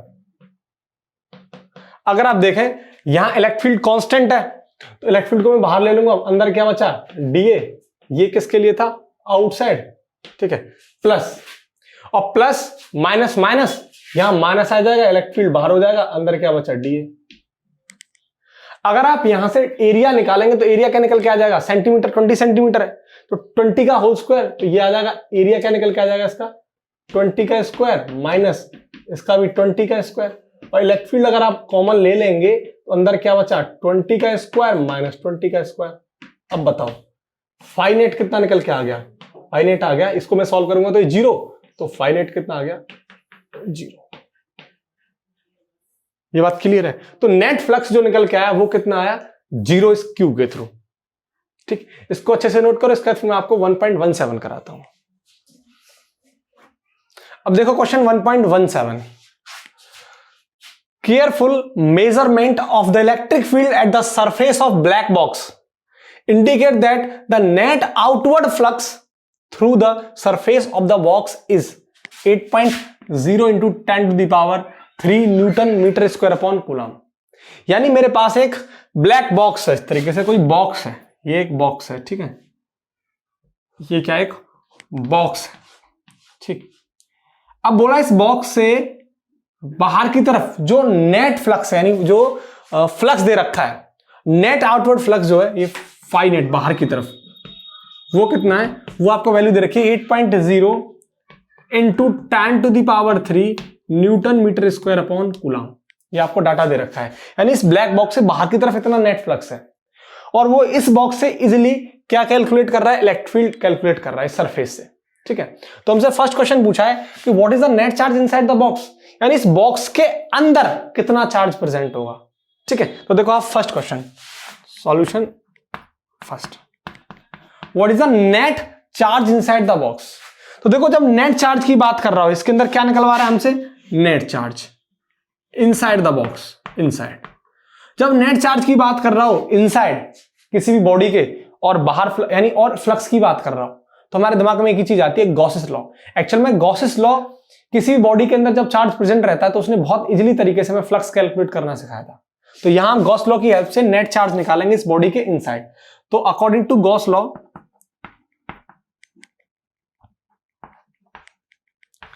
क्या हो जाएगा, वो हो जाएगा फाई नेट बराबर q inside, q net, net charge inside the body upon epsilon naught, और ये हमें कैलकुलेट करना है क्यू नेट। तो क्यू नेट इनसाइड बराबर क्या हो जाएगा phi net into what epsilon naught, और देखो फाई नेट हमें कितना दे रखा है 8.0 इंटू 10 टू द पावर 3, और हमें एप्सिलॉन नॉट की वैल्यू कितनी होती है 8.857 इंटू 10 टू द पावर -12। ये डाटा निकल के आ गया। जब मैं इसको सॉल्व करूंगा तो वैल्यू निकल के आएगी क्यू नेट इनसाइड बराबर 7 into 10 to the power -8 coulomb, यानी नियर 0.07 माइक्रो कूलम। ये डाटा निकल के आएगा 0.07 माइक्रो कूलम, ठीक है। यानी इसके अंदर यहां जो क्यू नेट निकल के आया वो कितना आया 0.07 माइक्रो कूलम। ये क्या है क्यू नेट इनसाइड, ठीक है। अब देखो, अब बी को क्या बोल रहा है, if the net outward flux through the surface of the box were 0, यानी अब अगर इस बॉडी से बाहर की तरफ जो नेट फ्लक्स है वो क्या हो 0, तो could you conclude that there were no charge inside the box. अगर फ्लक्स इस बॉडी से बाहर 0 है तो क्या इस बॉडी के अंदर चार्ज जीरो होगा, यानी वाई और वाई नॉट। ठीक है, तो देखो आप बी, अगर इस बॉडी से बाहर की तरफ फ्लक्स जीरो होगा तो क्या इसके अंदर चार्ज जीरो होगा। तो पहले देखो अगर फ्लक्स जीरो है तो क्या होगा, तो अकॉर्डिंग टू गॉस लॉ अगर मैं फाइनेट निकालूं तो Q inside upon epsilon naught, ये नेट चार्ज है इनसाइड अपॉन एप्सिलॉन नॉट, अगर Q नेट इनसाइड बराबर फाइनेट इनटू एप्सिलॉन नॉट, यानी ये बाहर की तरफ क्या दे रखा है फ्लक्स जीरो, तो ये Q नेट क्या निकल के आ गया, Q नेट इनसाइड क्या निकल के आ गया, वो आ गया जीरो। इस बात का मीनिंग पता है क्या है, एक्चुअल में जो फ्लक्स होता है ना वो फ्लक्स नेट चार्ज पर डिपेंड करता है, यानी मैं लिख सकता हूं flux depend upon net charge of the body, वो टोटल चार्ज पर डिपेंड करता है उसके अंदर कितना चार्ज है। ठीक है, तो flux depend upon the net charge inside the body, यानी मैं बोल सकता हूं इनसाइड द बॉडी, उसके अंदर नेट चार्ज कितना है इस बात पर डिपेंड करता है। अगर आप मेरे लेक्चर नंबर 16 के अंदर जाएं, गॉस लॉ पार्ट 1, वहां मैंने बहुत अच्छे तरीके से इसको एक्सप्लेन कर रखा है, और यहां पर number of question Gauss law part 1 and Gauss law part 2 lecture number 16 and 17 के अंदर बहुत सारे क्वेश्चंस और थ्योरी को एक्सप्लेन कर रखा है। आपके यहाँ आई बटन मिल जाएगा, उस पर क्लिक करें और आप डायरेक्ट मूव कर सकते हैं वहां लेक्चर 1 और लेक्चर 2 के अंदर। ठीक है, तो देखो, तो ये फ्लक्स का लेक्चर तो क्लियर समझ में आ गया मुझे कि फ्लक्स किस पर डिपेंड करता है, किसी बॉडी के अंदर नेट चार्ज पर डिपेंड करता है। और लेकिन ये हमसे बोल क्या रहा है, हमसे ये बोल रहा है कि there were no charge inside the box, charge बोल रहा है, नेट चार्ज नहीं बोल रहा। तो नेट चार्ज इस पर डिपेंड करेगा। अगर नेट चार्ज जीरो है, देखो ये नेट चार्ज क्या निकल के आएगा, जीरो। इसका मीनिंग पता है क्या है, जितने पॉजिटिव है इसके अंदर उतने ही क्या है, नेगेटिव। अगर प्लस के 5 है तो प्लस के ही क्या है, नेगेटिव के ही क्या है, 5। यानी अगर ये मेरे पास बॉडी है, अगर इस बॉडी के अंदर ये चार्ज Q1 है और ये चार्ज Q2 है, तो नेट चार्ज अगर आप देखें इसके अंदर तो क्या हो जाएगा, Q1 प्लस Q2, ये नेट चार्ज इनसाइड हो जाएगा। तो इसका मीनिंग अगर ये चार्ज जीरो हो गया, नेट चार्ज अगर ये जीरो हो गया, इस बात का मीनिंग क्या है कि जितने प्लस के हैं Q1 उतने ही माइनस के क्या होंगे, Q2। तब यानी मैं बोल सकता हूं the algebraic sum of net charge या the algebraic sum of charge is zero. इसका मीनिंग क्या है, इसका मीनिंग है कि अगर इसके अंदर नेट चार्ज जीरो है तो उसका एल्जेब्रिक सम जीरो होगा, जितना ही प्लस है उतना ही उसके अंदर क्या होगा, माइनस। तो पहली बात तो फ्लक्स जो होता है वो नेट चार्ज पर डिपेंड करता है, किसी के अंदर वो चार्ज पर डिपेंड नहीं करता, नेट चार्ज पर डिपेंड करता है। तो इसके अंदर इसका मीनिंग ये है कि इसके अंदर अगर चार्ज जीरो होगा, बोल रहा है ना कि चार्ज इसके अंदर जीरो होगा क्या, कि नहीं, इसके अंदर चार्ज जीरो नहीं होगा। ये किस पर डिपेंड करेगा, ये नेट चार्ज पर डिपेंड करेगा। ठीक है, तो आपको आंसर मिल चुका कि जो फ्लक्स है वो किसी भी बॉडी के इनसाइड नेट चार्ज पर डिपेंड करेगा, वो चार्ज पर डिपेंड नहीं करेगा। ठीक है, इसको अच्छे से नोट करो, इसके बाद मैं आपको 1.18 कराता हूं। अब देखो question 1.18, a point charge plus 10 microcoulomb is a distance 5 centimetre directly above the centre of square of side 10 centimetre as shown in figure 1.34, right? What is the magnitude of the electric flux through the square? देखो आपको एक plate दे रखी है, जो red marker से मैंने denote किया है ना, ये एक प्लेट है, एक स्क्वायर है, और स्क्वायर की साइड कितनी दे रखी है, 10 सेंटीमीटर, और ये बोल रहा है इस स्क्वायर से 5 सेंटीमीटर ऊपर, 5 सेंटीमीटर ऊपर एक चार्ज दे रखा है, उसकी वैल्यू कितनी है, 10 माइक्रोकूलम। ठीक है, तो आपको क्या निकालना है, आपको magnitude of electric flux through the square, इस स्क्वायर से, देखो सिर्फ इस स्क्वायर से, इस प्लेट से पास होने वाला नेट फ्लक्स कैलकुलेट करना है। ये मैंने डायग्राम ड्रॉ कर दिया है। ठीक है, तो ये इस सिर्फ और सिर्फ इस स्क्वायर प्लेट से कितना फ्लक्स पास होगा वो मैं कैलकुलेट करना है। तो पहले एक चीज देखो, अगर यहां एक चार्ज है 5 सेंटीमीटर डिस्टेंस पर, एक चार्ज रखा है प्लस Q, यानी 10 microcoulomb, this is 10 microcoulomb, 10 microcoulomb, positive 10 microcoulomb. तो हमें क्या निकलवा रहा है, फ्लक्स निकलवा रहा है, किसके थ्रू, इस प्लेट से होने वाला पास फ्लक्स। तो पहले एक सिंपल सा लॉजिक देखो, अगर मैं इस क्यूब, जो मैंने क्यूब ड्रॉ किया है, अगर देखो इस प्लेट से बाहर की तरफ चार्ज रखा है क्यूब, तो अकॉर्डिंग टू गॉस लॉ में उसे इनक्लोज करना होगा, और इसका हम सिमेट्री कैसे बना सकते हैं, इस प्लेट की, स्क्वायर प्लेट की, क्यूब से सिमेट्री बना सकते हैं। इसको मैंने क्लोज कर दिया, और क्लोज करने के बाद क्यूब के इनसाइड आ गया, अगर इसके अंदर इनसाइड चार्ज आ गया तो हम इसका फ्लक्स निकाल सकते हैं। तो देखो फ्लक्स निकालूंगा मैं, सॉल्यूशन, फ्लक्स थ्रू क्यूब, पूरे क्यूब का फ्लक्स निकाल रहा हूं, तो ये क्या हो जाएगा, Q inside upon epsilon not. इसके अंदर कितना चार्ज दे रखा है, 10 माइक्रोकूलम, तो 10 × 10⁻⁶, और एप्सिलॉन नॉट की वैल्यू कितनी है, 8.85 × 10⁻⁻12। अब जब मैं इसको सॉल्व करूंगा तो ये वैल्यू निकल के आएगी 1.128 × 10⁻⁶। ये निकल के आएगा फ्लक्स थ्रू दिस क्यूब, ठीक है, 1.128 × 10⁻⁶ इस क्यूब के थ्रू। लेकिन हमसे निकलवा किससे रहा है, स्क्वायर प्लेट से, जो स्क्वायर प्लेट दे रखी है ना। अब मैं इससे कितना फ्लक्स पास होगा, ये फ्लक्स तो क्यूब से पास हो रहा है। अब देखो क्यूब की कितनी साइड है, टोटल 6 साइड होती हैं। अब जो फ्लक्स निकलेगा ये तो एक साइड से निकलवा रहा है, तो वन साइड से जो फ्लक्स निकलेगा, तो आपको मैंने थ्योरी के अंदर एक्सप्लेन कर रखा है गॉसिस लॉ में, flux of this square what ABCD, ये ABCD इससे पास होने वाला फ्लक्स कितना होगा वो मैं निकालना है। मैंने आपको बता रखा था कि फाई यानी फ्लक्स थ्रू क्यूब कितना 1/6, यानी इसकी टोटल साइड कितनी साइड से फ्लक्स होके पास होगा क्यूब से, 6 फेस से पास होगा। कितने फेस से, 6 फेस से। क्यूब में कितने फेस होते हैं, 6 फेस, लेकिन ये प्लेट है, प्लेट के एक फेस से निकालना है, तो एक फेस से निकालेंगे तो क्या हो जाएगा, flux through this cube by 6। तो देखो क्यूब से कितना फ्लक्स पास होके आ रहा है, 1.128 × 10⁻⁶/6। जब मैं इसको सॉल्व करूंगा तो ये वैल्यू निकल के आएगी 1.88 10⁵ newton metre square upon coulomb. इतना फ्लक्स इस स्क्वायर प्लेट ABCD से क्रॉस होगा, निकलेगा 1.88 × 10⁵ newton metre square upon coulomb. ठीक है, इसको नोट करो, इसके बाद मैं आपको नेक्स्ट कराता हूं। अब देखो question 1.19, a point charge of 2 microcoulomb is at the center of cubic Gaussian surface। कोई क्यूबिक गॉसियन सरफेस है और उसके सेंटर पर 2.0 माइक्रोकूलम चार्ज दे रखा है। ठीक है, कितना है क्यू, 2.0 माइक्रोकूलम। गॉसियन सरफेस की जो एजेस दे रखी है, लेंथ दे रखी है, वो कितनी है, 9.0 सेंटीमीटर। आगे बोल रहा है what is the net electric flux through the surface.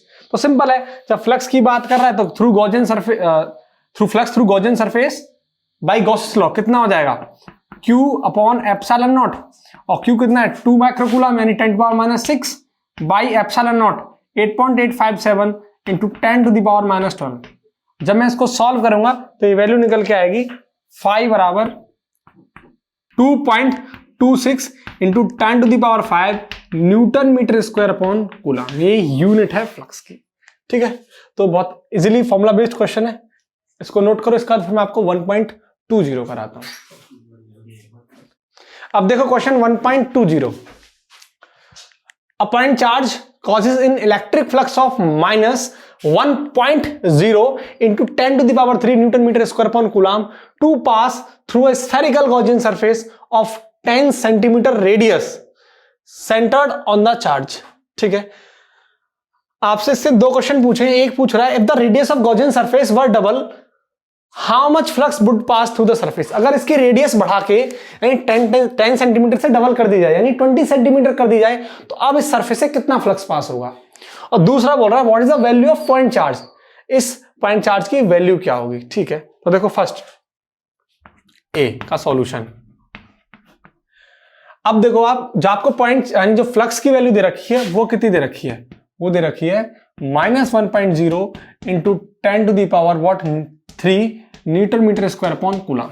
ठीक है, किसी भी स्फेरिकल गॉसियन सरफेस से इतना फ्लक्स पास हो रहा है, ये कोई स्फेरिकल गॉसियन सरफेस है, राइट। और इसकी जो रेडियस है वो कितनी है आपको 10 सेंटीमीटर। कितनी दे रखी है आपको, ये 10 सेंटीमीटर दे रखी है, और इससे जो फ्लक्स पास हो रहा है वो इतना हो रहा है। तो पहला देखो, अगर radius of Gaussian surface double कर दी जाए तो फ्लक्स एक्चुअल में रेडियस पर डिपेंड नहीं करता। फ्लक्स किस पर डिपेंड करता है, अभी मैंने एक और क्वेश्चन के अंदर एक्सप्लेन किया था कि फ्लक्स किस पर डिपेंड करता है, किसी भी गॉसियन सरफेस के इनसाइड नेट चार्ज पर डिपेंड करता है। तो फ्लक्स की रेडियस हाफ हो, डबल हो, ट्रिपल हो, क्वार्टर हो, कुछ भी हो, वो रेडियस पर डिपेंड नहीं करता, यानी फ्लक्स क्या रहेगा, सेम रहेगा। ठीक है, तो मैं बोल सकता हूं on flux does not depend on the radius of what of Gaussian surface.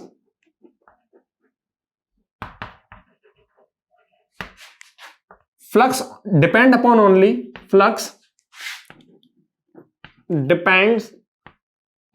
only the net charge present inside the surface, Gaussian surface. ठीक है, तो मैं बोल सकता हूं फ्लक्स रिमेन्स सेम. तो आपका आंसर क्या होगा?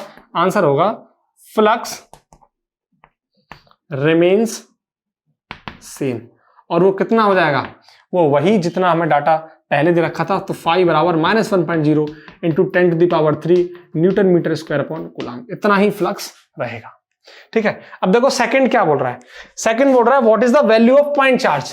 पॉइंट चार्ज निकालना है, फ्लक्स हमें दे रखा है, तो हम इजीली क्या कैलकुलेट कर सकते हैं? बाई गॉसेस लॉ से पॉइंट चार्ज की वैल्यू कैलकुलेट कर सकते हैं. तो देखो B by Gauss's law phi net कितना हो जाएगा? Q net inside upon what? Epsilon naught. ये हमें कैलकुलेट करना है. तो क्यू नेट क्या निकल के आ जाएगा? Phi net into epsilon naught. और फाई नेट की वैल्यू कितनी दे रखी है?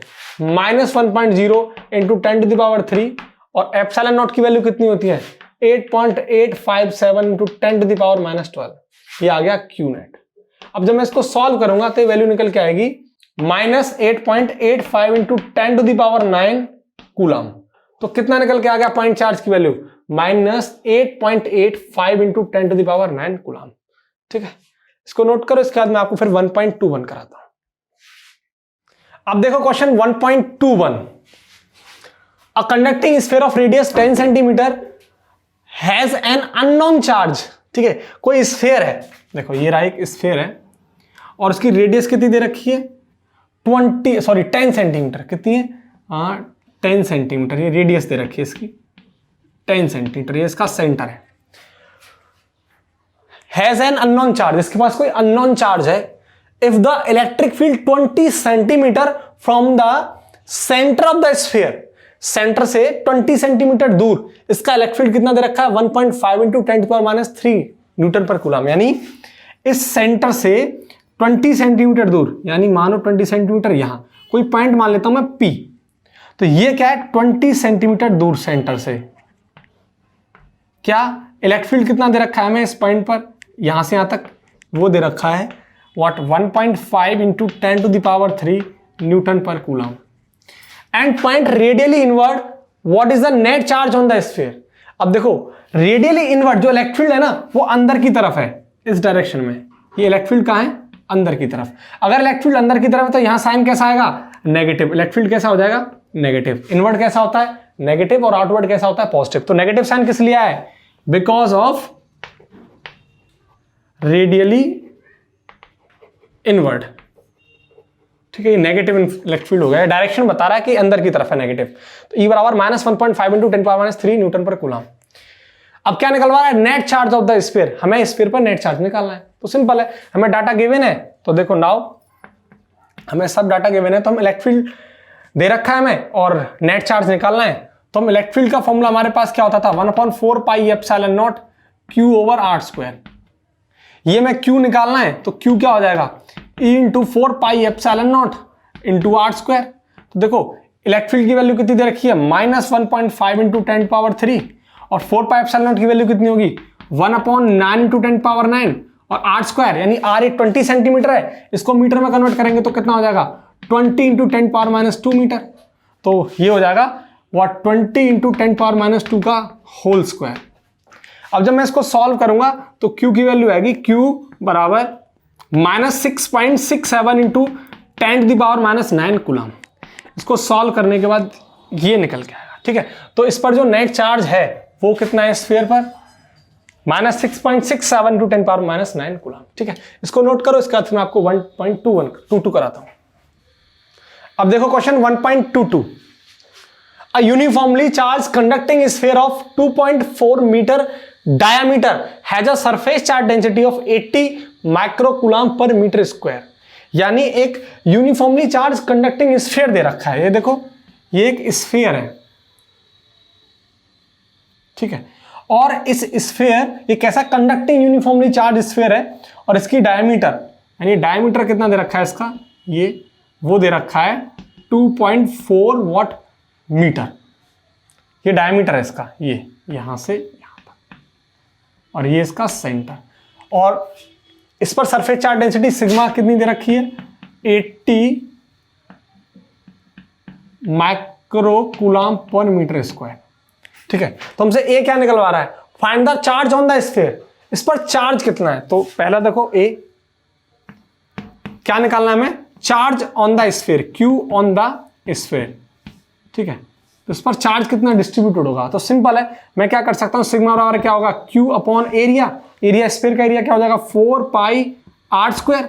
अभी आर निकालना है, डायमीटर इसका दे रखा है, तो अगर आर निकालेंगे तो क्या हो जाएगा, इसका हाफ 1.2 मीटर। तो ये रेडियस निकल के आ गई इसकी, तो मैं रेडियस की वैल्यू यहां पुट करूंगा, तो क्यू की वैल्यू क्या निकल के आएगी, sigma into what, 4 pi r square. अब देखो सिग्मा की वैल्यू कितनी है, 80 माइक्रो कूलम, तो इसको माइक्रो को मैं लिख सकता हूं 80 into what 10⁻⁻6 coulomb per metre square. तो यहां क्या हो जाएगा, ये 80 इंटू 10⁻⁻6 इंटू 4, पाई की वैल्यू 22/7, आर की वैल्यू 1.2 का होल स्क्वायर आ गया। तो ये क्यू की वैल्यू आ गई। जब मैं क्यू को सॉल्व करूंगा तो ये वैल्यू निकल के आएगी, क्यू बराबर 1.45 इंटू 10⁻³ कूलम। ये निकल के आएगा, इस पर इतना चार्ज डिस्ट्रीब्यूट होगा 1.45 इंटू 10⁻³ कूलम। ठीक है, अब देखो बी क्या बोल रहा है, what is the total electric flux leaving the surface of the sphere. इससे कितना फ्लक्स पास होगा, इसकी सरफेस से कितना फ्लक्स पास होगा, वो मैं कैलकुलेट करना है।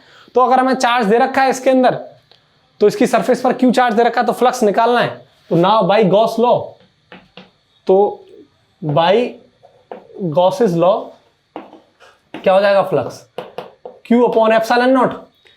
तो Q की वैल्यू कितनी आ गई, 1.45 इंटू 10⁻³ और एप्सिलॉन नॉट की वैल्यू कितनी है, 8.857 इंटू वॉट 10⁻12। और जब मैं इसको सॉल्व करूंगा तो फ्लक्स निकल के आएगा 1.6 into 10⁸ newton metre square upon coulomb. ये क्या निकल के आ गया, इससे फ्लक्स पास होगा 1.6 into 10⁸ newton metre square upon coulomb. ठीक है, इसको नोट करो, इसका फिर मैं आपको नेक्स्ट कराता हूं 1.23। अब देखो question 1.23, an infinite line charge produce a field of 9 to 10⁴ newton पर coulomb at a distance of 2 centimetre, calculate the linear charge density. Formula based question है बिल्कुल। देखो सॉल्यूशन, लीनियर चार्ज डेंसिटी की बात कर रहा है, तो सिंपल एक हम लीनियर यानी किसी वायर की बात करेंगे, वन डायमेंशन की। तो देखो ये मेरे पास एक वायर है और इस वायर पर चार्ज डिस्ट्रीब्यूटेड है इस तरीके से। ठीक है, और यहां इस वायर से कोई आर डिस्टेंस पर, वो कितनी डिस्टेंस है, 2 सेंटीमीटर। ये आर कितना है, 2 सेंटीमीटर डिस्टेंस पर जो इलेक्ट्रिक फील्ड है वो कितना है, 9 to 10⁴। कितना इलेक्ट्रिक फील्ड है यहाँ, 9 इंटू 10⁴ न्यूटन पर कूलम, इतना इलेक्ट्रिक फील्ड है।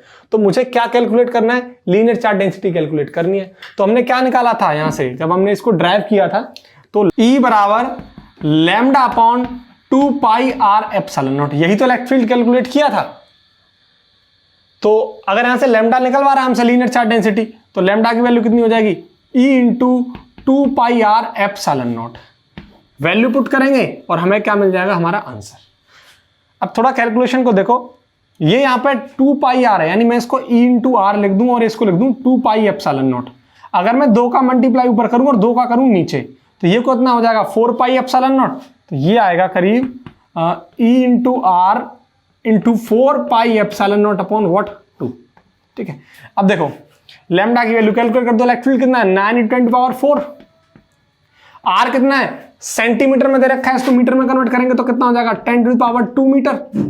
तो इसको मीटर में कन्वर्ट कर दो, 2 इंटू 10⁻² मीटर इंटू, अब देखो 4 पाई एप्सिलॉन नॉट की वैल्यू कितनी हो जाएगी, 1/9 to 10⁻⁹।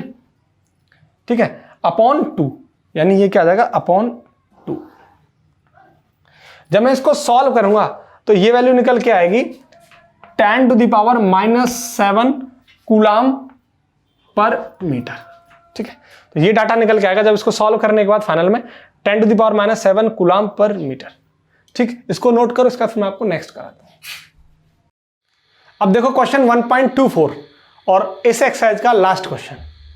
ठीक है, अभी एडिशनल क्वेश्चंस भी बचे हैं, उसके लिए मैं आपको एक अलग से प्रॉपर वीडियो लेके आऊंगा एडिशनल एक्सरसाइज के लिए। ठीक है, तो देखो ये 1.24, two large thin metal plate are parallel and close to each other on their in faces, the plates have surface charge density of opposite sign and of magnitude of 17 into 10⁻22 coulomb per meter square. What is the electric field in the outer region of first plate, and second in the outer region of second plate, and third between the plates? आपको ये question मैंने और इससे अच्छे questions जहां board level के थे, IIT JEE NEET level के क्वेश्चन आपको मैंने lecture number 22 electric charge and field के लेक्चर नंबर 22 के अंदर एक्सप्लेन कर रखे हैं। शायद बहुत सारे क्वेश्चंस वहां मैंने एक्सप्लेन किए हैं। ठीक है, तो आप वहां जाके आपको यहाँ आई बटन मिल जाएगा, उस पर क्लिक करना, आप डायरेक्ट उस लेक्चर के अंदर मूव करेंगे। ठीक, तो देखो प्लेट्स, मुझे यानी सिंपल सा यहाँ क्या दे रखा है सॉल्यूशन। देखो मुझे क्या दे रखा है, सरफेस चार्ज डेंसिटी दे रखा है उन प्लेट्स का, कितना है 17.0 एंड इंटू 10⁻22 कूलम्ब पर मीटर स्क्वायर, ये सरफेस चार्ज डेंसिटी है, ये गिवन है। ठीक है, तो देखो यहां मेरे पास दो प्लेट हैं, थिन प्लेट, एक तो ये, ठीक है, और एक प्लेट है ये, ठीक है, और दोनों पर दे रखा है उसने अपोजिट साइन में सरफेस चार्ज डेंसिटी दे रखी है। अगर इसकी प्लस सिग्मा तो इसकी क्या है माइनस सिग्मा, अपोजिट डेंसिटीज हैं। ठीक है, अब हमसे क्या बोल रहा है, इसकी सरफेस चार्ज डेंसिटी भी गिवन है, तो what is the electric field in the outer region of first plate, यानी यहां फर्स्ट प्लेट से बाहर की तरफ, इसको मैं ए रीजन, इसको मैं बी बोल देता हूं और इसको मैं क्या बोल देता हूं सी।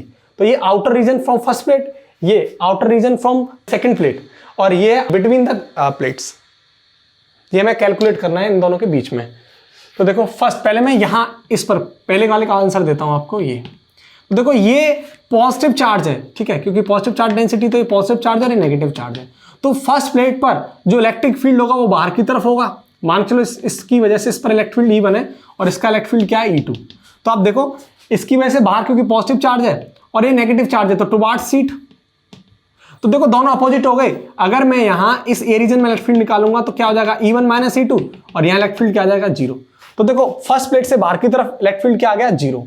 अब आओ थर्ड में, बी क्या था, हमसे क्या पूछ रहा है, थर्ड जो सेकंड प्लेट है उससे बाहर की तरफ सी रीजन में इलेक्ट्रिक फील्ड क्या होगा। तो देखो आप सेम इस पर यहां इस पॉजिटिव चार्ज की प्लेट की वजह से इलेक्ट्रिक फील्ड इस पर बाहर होगा E1, और इसकी वजह से क्या होगा, नेगेटिव चार्ज प्लेट है अंदर E2, तो दोनों अपोजिट। तो यहां भी देखो आप सी के अंदर क्या हो जाएगा E1 माइनस E2, तो ये क्या आ जाएगा 0, यानी आउटसाइड दोनों केस में क्या होगा 0। अब इनके बीच में निकलवा रहा है, यानी थर्ड क्वेश्चन आपका ये था, बीच में क्या होगा, तो आप देखो इस प्लेट की वजह से बाहर इस रीजन में E है, और इसकी वजह से इनसाइड ये क्या हो जाएगा E2, ये E1 और ये E2। आप देखो दोनों एक ही डायरेक्शन में, दोनों का सम हो जाएगा E1 प्लस E2। तो इलेक्ट्रिक फील्ड क्या होता था किसी भी थिन शीट की वजह से, सिग्मा अपॉन 2 एप्सिलॉन नॉट, इस पर सिग्मा अपॉन 2 एप्सिलॉन नॉट, अब दोनों सेम है तो इस पर भी सिग्मा अपॉन 2 एप्सिलॉन नॉट, तो ये क्या निकल के आ जाएगा सिग्मा अपॉन एप्सिलॉन नॉट। अब सिंपल सा देखो मुझे ई भी कैलकुलेट करना है, तो सिग्मा की वैल्यू कितनी दे रखी है 17.0 इंटू 10⁻22 अपॉन ई नॉट कितना होता है 8.857 इंटू 10⁻12। जब मैं इसको सॉल्व करूंगा तो वैल्यू निकल के आएगी ई बी बराबर 1.92 इंटू 10⁻10 न्यूटन पर कूलम। ठीक है, यानी इलेक्ट्रिक फील्ड जो निकल के आया बी रीजन में वो आया 1.92 इंटू 10⁻10 न्यूटन पर कूलम। ठीक है, तो इसको नोट करो। अब मैं आपको इसके बाद एक सेपरेट वीडियो और आएगा एडिशनल एक्सरसाइज क्वेश्चन का, जहां आपको एडिशनल जितने भी क्वेश्चंस हैं वो आपको उसके अंदर सभी मिलेंगे।